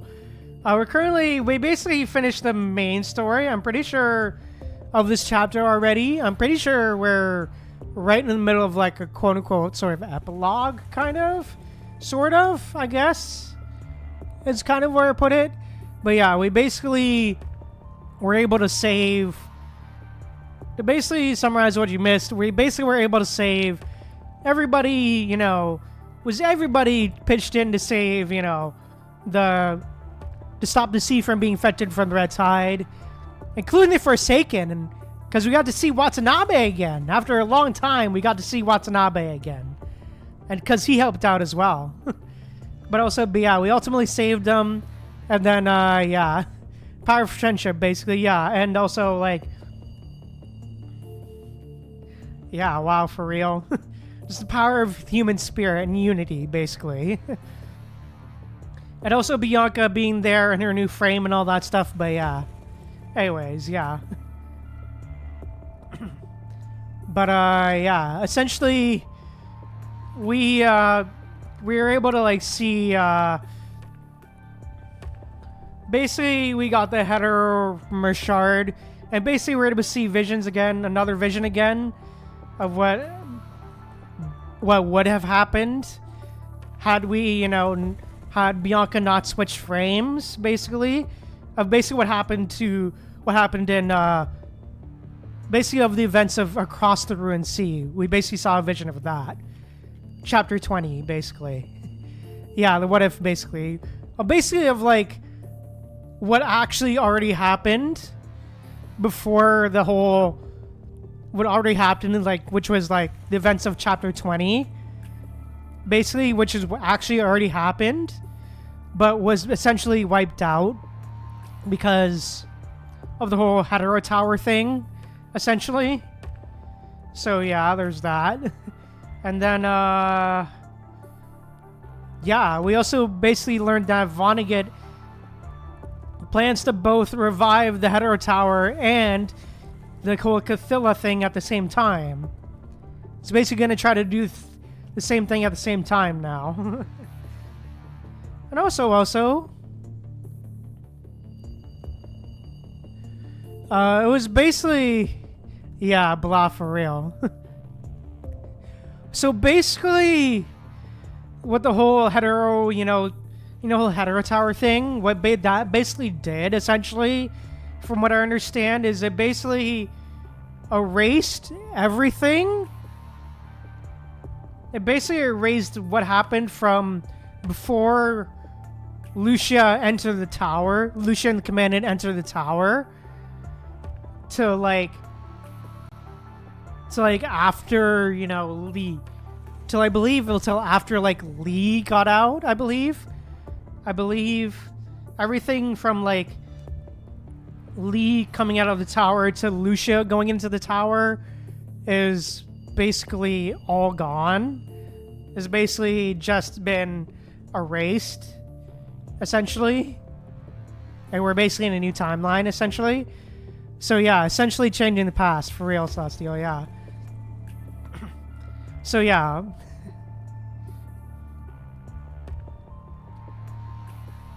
But yeah, yeah, it's kind of a new timeline, yeah. It's basically like a split timeline. I guess you could say it's more so of like a split timeline, I guess. In a sense, more so a split timeline. But yeah. That's the best way I can explain it, but yeah. Anyways. But we also, yeah. But also, we also got to see more of, like, Bianca's sort of past, I guess, and sort of, like, what Bianca was going through. We saw more of what Bianca was going through when she was, you know, drowning and sort of, like, switching between, you know, the Stigmata and Crepuscule frame. Yeah, Bianca was a troubled soul, for real. It's alright, Celestial. Thank you, appreciate it. But yeah.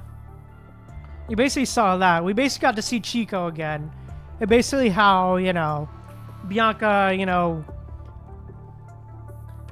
like, there was sort of like, kind of like an alternate fake memory of, like, Chico implanted of her, you know, being a child living in Babylonia, growing up with Chico, but that not actually happening.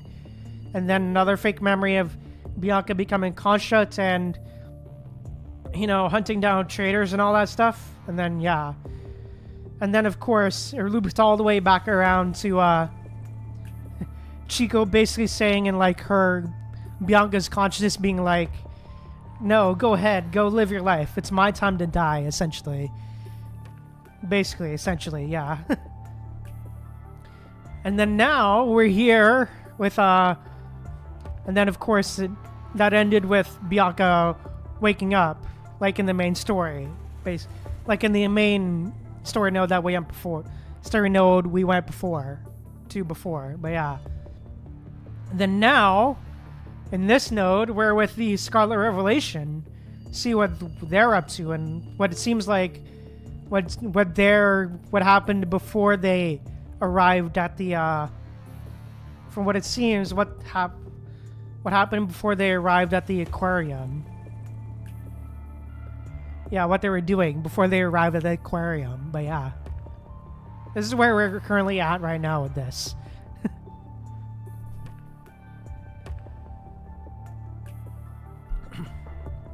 It was just revealed by Lulu that they got an invitation to go to the aquarium. But yeah. Through their scavenging. But yeah, anyways. Lulu lets out a couple of dry laughs. What do you think? Aren't you good at divination? Why don't you try reading the signs? Grace nervously fiddles with her linen pouch, torn about doing another divination. Lately, every reading has been a bust. Oh, one more thing. Before she can finish speaking, a sharp pop cuts off the dim yellow light bulb inside the tent and dies. Grace jerks in surprise, the linen pouch slipping from her grasp. Room pebbles clatter across the ground, scattering into the shadows. Oh, fun. That's what I was getting at. When I got back, I saw the generator, which was working perfectly fine before, was trashed by the corrupted. I tried to fix it, but no dice. Once one of the screws is glowing red hot. One of the screws is glowing red hot. Looks like the camp is going to be off the grid from now on. Damn. Grace crouches low, her thoughts a jumbled mess. Okay, damn. Should they head for the coast and face whatever test comes their way? Hey, don't think you can sneak around in the dark stealing canned food, you brats! Smoker's booming voice cuts through the darkness. The tiny mouse-like rustling stops dead in its tracks. Damn.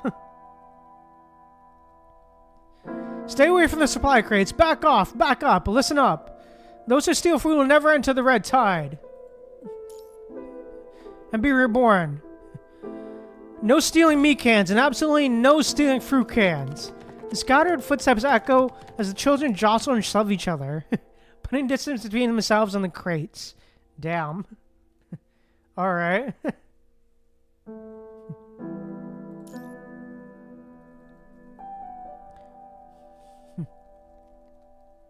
Okay then. 1 pack of rations, 2 pack of rations, 2.5 packs of rations, 2.7. No rations consumed today. Praise be to the god of the red tide. Shah. 4 cans, 4.5 cans. To use another third of a can to feed those insatiable locusts. Only 4 cans left, and the rain washed away all of our newly planted crops.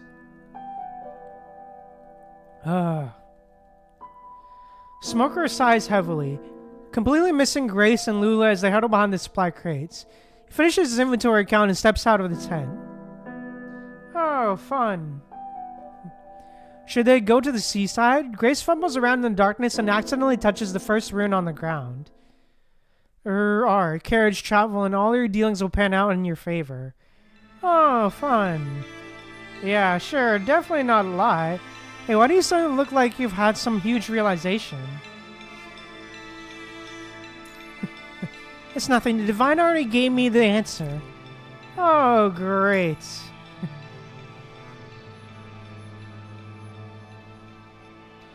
Grace lets out a huge sigh of relief, and the glow of the torch Lulu finally got lit. Grace gathers up all the room pebbles. Fine, whatever floats your boat. Damn, alright. Oh. The campfire flares back to life. Grace stands by the flames, facing her anxious followers, the faint light dancing in her eyes. Oh, fun.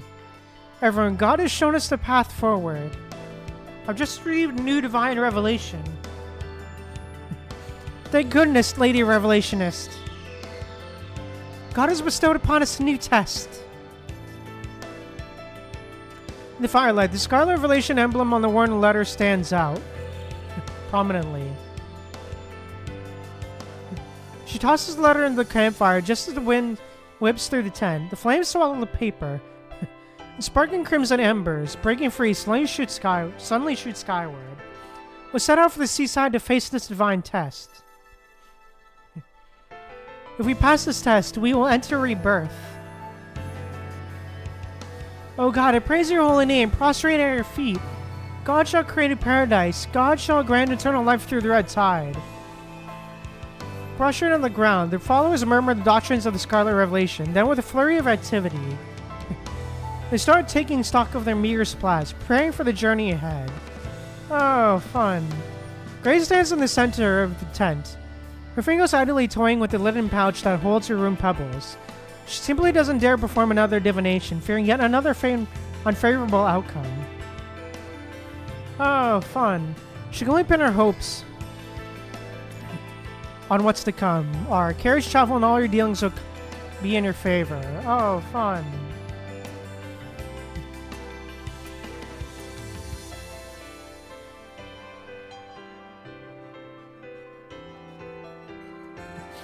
Maybe there's really is new hope on the horizon. Aw. Alright, ooh, interesting. Alright, Curling to this pipe dream. Grace follows the old map, leading her band of Scarlet Revelation followers toward the Copperfield Aquarium.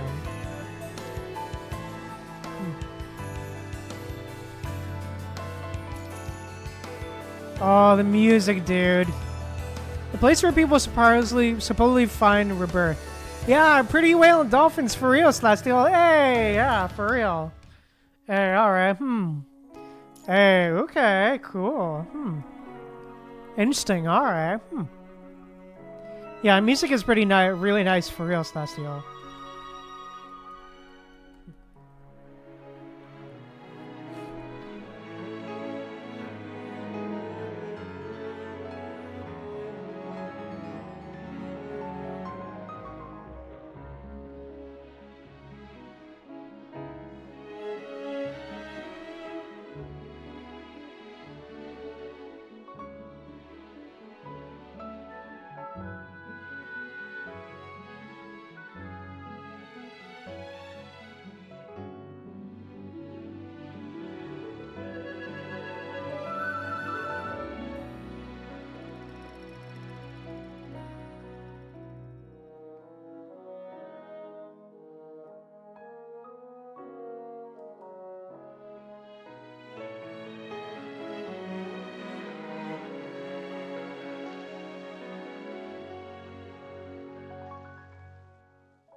Alright.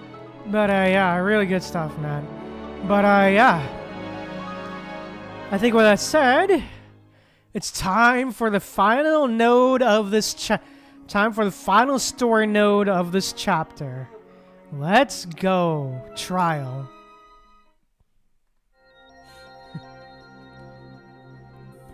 By the sea among the ruins. Alright, here we go. Graceful followers aren't far from the Copperfield Aquarium. By the time they reach the seaside location, there's hardly a trace of other Scarlet Revelation groups. Lady Revelationist, this must be the place.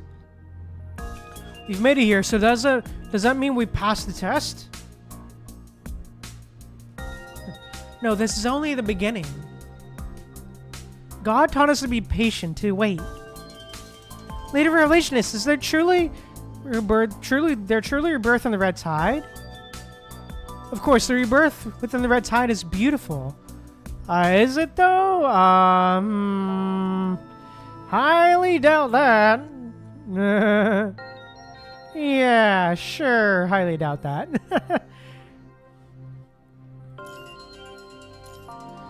passes the trials earns the right to rebirth, and then we'll all step into the beautiful new world together. What do you mean by a beautiful new world? That is a reborn world where there's no endless fleeing, no corrupted or monsters, and certainly no death. If you believe in the God of the Red Tide, he will guide us to happiness beyond. She crouches down and gently pats the child's head. Let's set up camp first. I'll divine an appropriate time for us to enter this trial ground together.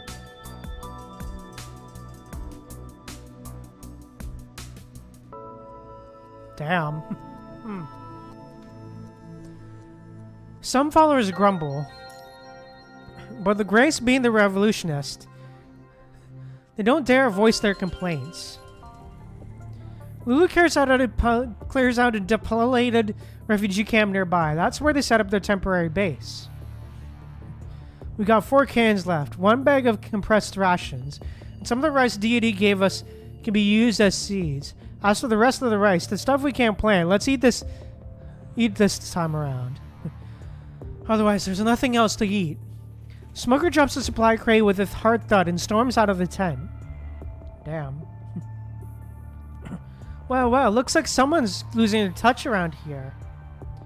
Lulu whistles casually as she strolls past. They're just desperate for salvation, but something about it feels off to me. Grayson starts pulling rune pebbles out of her linen pouch, drawing them repeatedly for divination. But no matter how many times she tries, she just can't seem to get a single rune with a positive meaning. If this invitation is truly all for followers of the Scarlet Revelation, the other Revelationists will certainly answer the call. I couldn't care less about your Red Tide call, but I'm warning you, can't stay around here for too long. I checked the surrounding area this afternoon. This punching virus concentration around here is very high. I haven't located the source yet, but there are definitely corrupted nearby. It could be a widespread red tide. I can't rule that out. I almost forgot.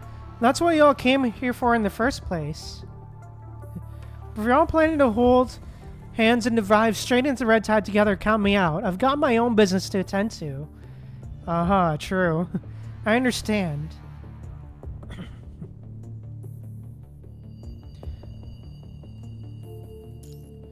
Anyway, the ball's in your court. Lulu steps away from the camp. Oh, fun.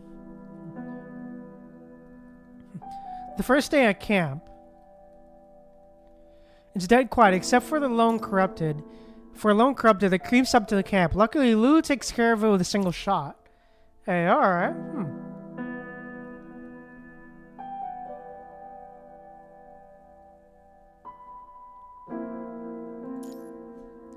The rundown refugee camp has been abandoned for ages, but they still find some usable tent materials and food supplies that have been stored for who knows how long.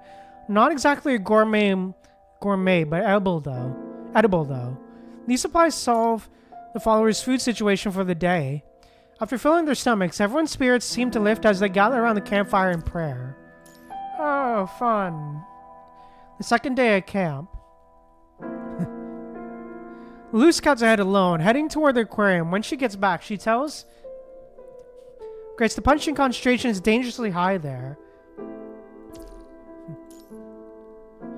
Not immediately fatal, but certainly a mild infection. Oh, speaking of that, I just saw a bunch of people heading to the aquarium. They're toting some mystical items. They're just like yours. What kind of items? It looked like a flag that's seen better days, patched up countless times, sorts of stones dangling dangling from the bottom.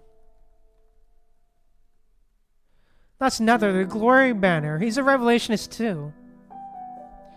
He taught himself surgical knowledge, and after saving several refugees, he became a revelationist, urging them to keep living. And then...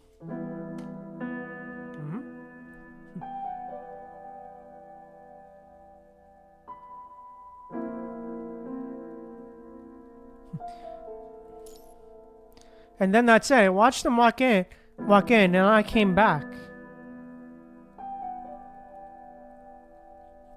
You didn't seriously expect me to follow them in there and scout ahead for you, did you? Then they come back out? At least when I went back to check tonight, there were no footprints coming out. Thanks for your hard work, Lulu.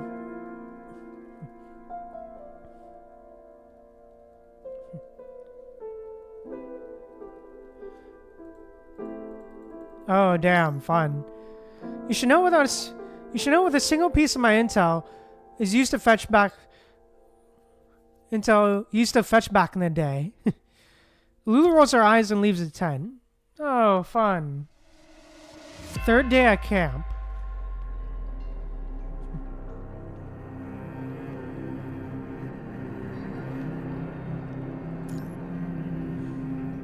The third day at camp.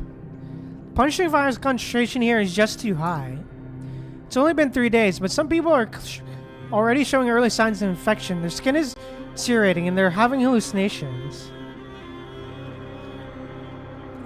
We have no choice. Grace moves their camp further back, but decision meets with opposition from most of her followers.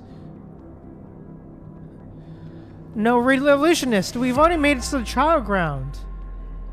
If others get there first. I've never seen people so keen to rush to their own deaths. Damn, true. What if the Divine Realm of Salvation has limited spaces?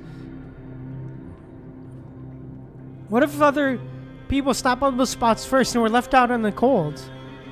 That's right, just yesterday.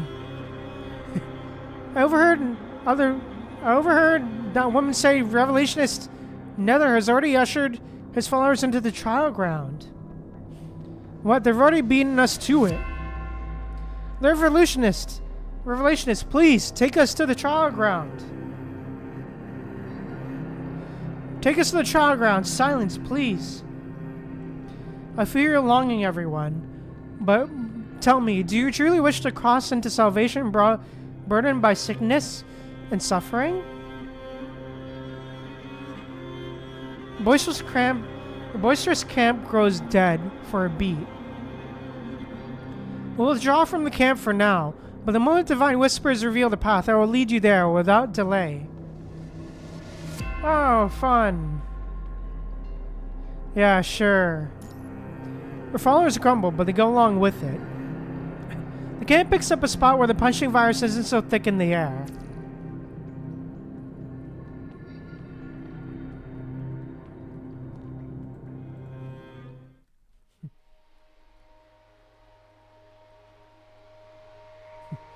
The 5th day at camp. Oh, fun. We can't tell anyone about this, but last night I heard the Divine Revelationist. I heard the Divine Revelation. You heard it too? You bet I did. My devotion must have really hit home with the Divine because I heard the sound of the tide.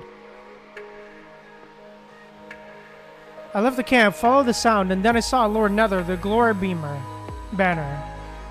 Well, you know what Lord Nether looks like? Of course I do. The last time Lady Grace brought us to meet up with Lord Nether's group, he spoke to me for a moment. There's no way I'd never forget what he looks like. What's the word this time? What did Lord Nether tell you? Lord Nether says they passed the trial and been granted rebirth. He told me if we step inside into the aquarium, God will take us under his wing, mercifully embracing us all. There, the line between inhumans and constructs will vanish, and no more affinity reports. Everyone will gain immortality, no exceptions. Oh, fun. Whoa. But didn't Lady Grace say it wasn't the right time yet? Who knows if she's just trying to keep all the good stuff to herself. I've already ironed things out with Smoker.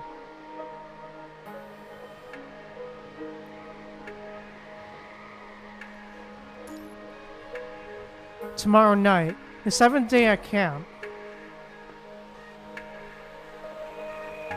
Smoker has vanished into thin air.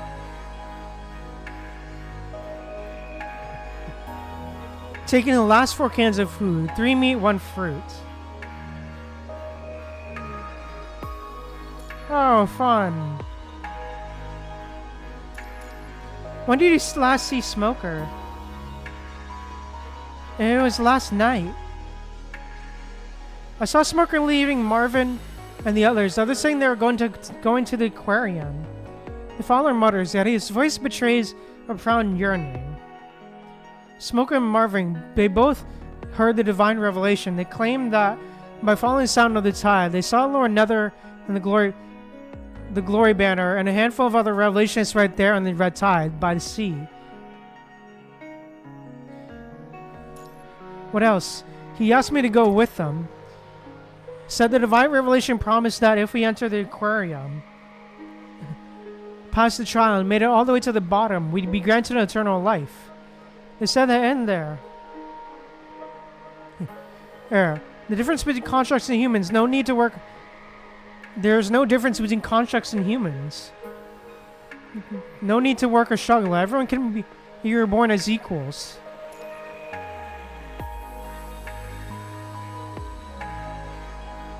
They said that in there. And there's no difference between constructs and human. No need. Lady Grace, I'm thinking we can enter the aquarium. Oh, fun. Lady Grace absentmindedly shakes her linen pouch. Inside, room pebbles of various material cling against one another. Perhaps the invitation is genuine. Perhaps Nether truly found his rebirth. But deep down, she knows exactly where those past revelations truly came from. Perhaps there's truly freedom within the red tide. Grace's resolve falters.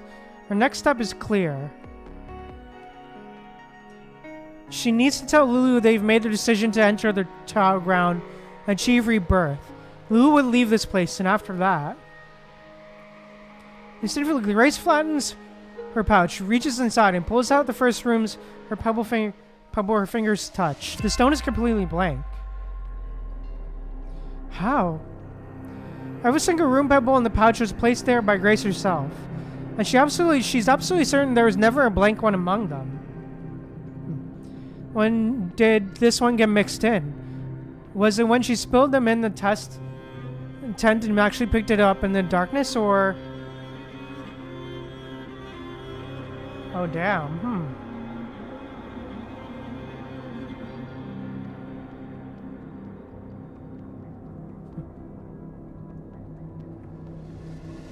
The blank rune, a symbol of fate. Portending death and also the unknown. Constant evolution, the courage to move forward. God, what should I do? Will we fail the trial? Is it all false? Will we lose everything we have? Is this truly the path we must take? She clutches stone tightly, muttering to herself. Oh, damn. The 8th day at camp. Oh, so this is a grand decision you've been agonizing over all night? That's right, I know this isn't fair to you, but I need your help. I'll divide the supplies and leave you the larger portion. I'm taking a group of followers into the aquarium. Please help by staying here a while longer to look after the wounded and children. Aww.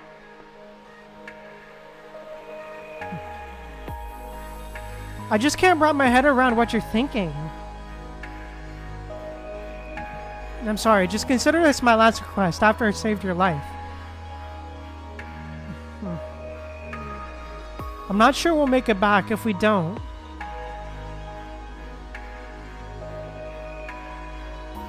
Please take care of the children.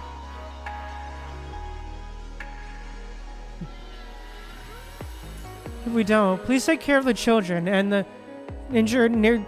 Take the children and injured to the nearest conservation area. After that, you're free as a bird. Fine, you win. You better come back in one piece. If those injured followers of yours are dead set on throwing themselves into the red tide, I won't be able to stop them.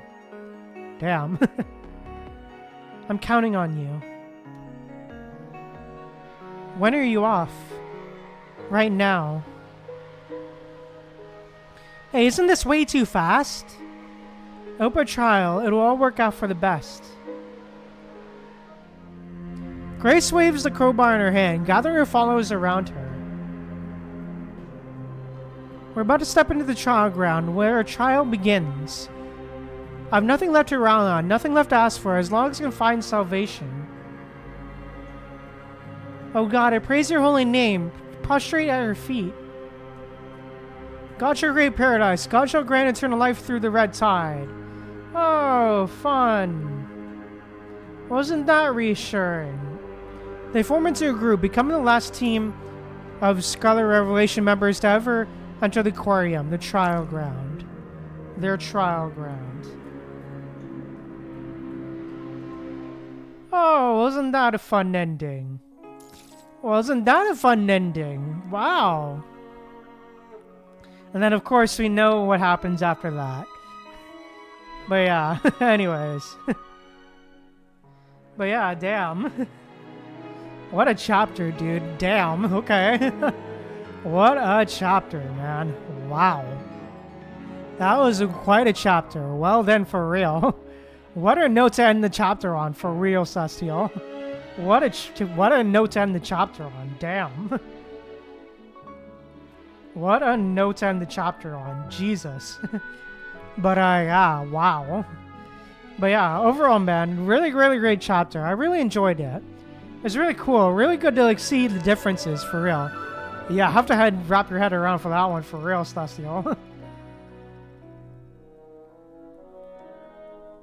For real. But yeah, what a ending, for sure.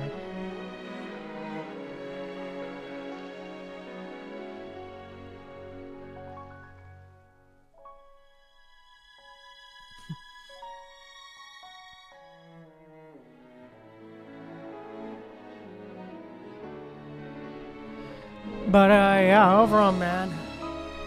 Wow, what a chapter, dude. It's really cool to like see the differences, you know, in this new like alternate timeline, I guess. But yeah, wow. But yeah, it's really good that Bianca is now able to have a new frame without any issues. Or at least any issues no more. We actually finally get a new permanent new frame for Bianca. But yeah. Anyways, that's really cool. It was really cool, like, to see the differences between Chapter 20, Across the Ruined Sea, and Chapter 35. You know, how she became a maiden as opposed to, you know, the other way around. But yeah. Anyways, yeah, great stuff, dude. I really enjoyed it. The music was great. It was a bit sad that we had to say goodbye to Chico again. But yeah, aside from that, man. That was great stuff, man. I really enjoyed that.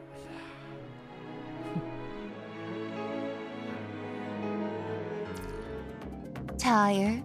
You're tired.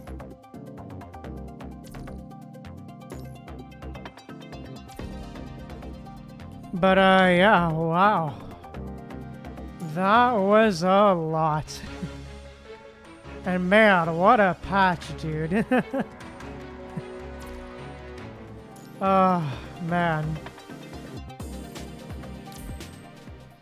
What a patch. Wow. What a story.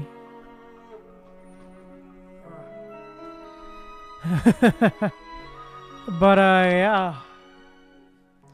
Overall, man, that was just really good, dude. I really enjoyed it. But yeah. I think with that said, that's all I really got to say about this. I am getting a bit tired, I won't lie, but luckily we're nearing the 3-hour mark of the stream. So yeah, again, I'm getting a little tired, but luckily it is just about the time we end stream here. So just around the time we're almost done here. But yeah, yeah, getting some rest for real. Yeah, dude, I am a little tired for real. It is a lot of reading for sure. But yeah. Yeah, take care. I will be, oh yeah, I will say, I will be streaming again on Monday at 7 p.m. EST. We will be playing some more Genshin. We will be continuing our Not Cry journey. Also, we'll be posting the stream schedule tomorrow as well. So be sure to stay tuned for that. So yeah, be sure to stay tuned. And yeah, that's all I really have to say. So yeah. Thank you guys again so much for tuning in. Remember, if you enjoyed, please drop a like on the stream. Also, if you want to see more, be sure to drop a subscribe. And also let me know what you thought of the stream down in the comments below. And thank you guys again so much for tuning in. Remember, stay humble, be kind to people. I see you guys later. Bye. Bye.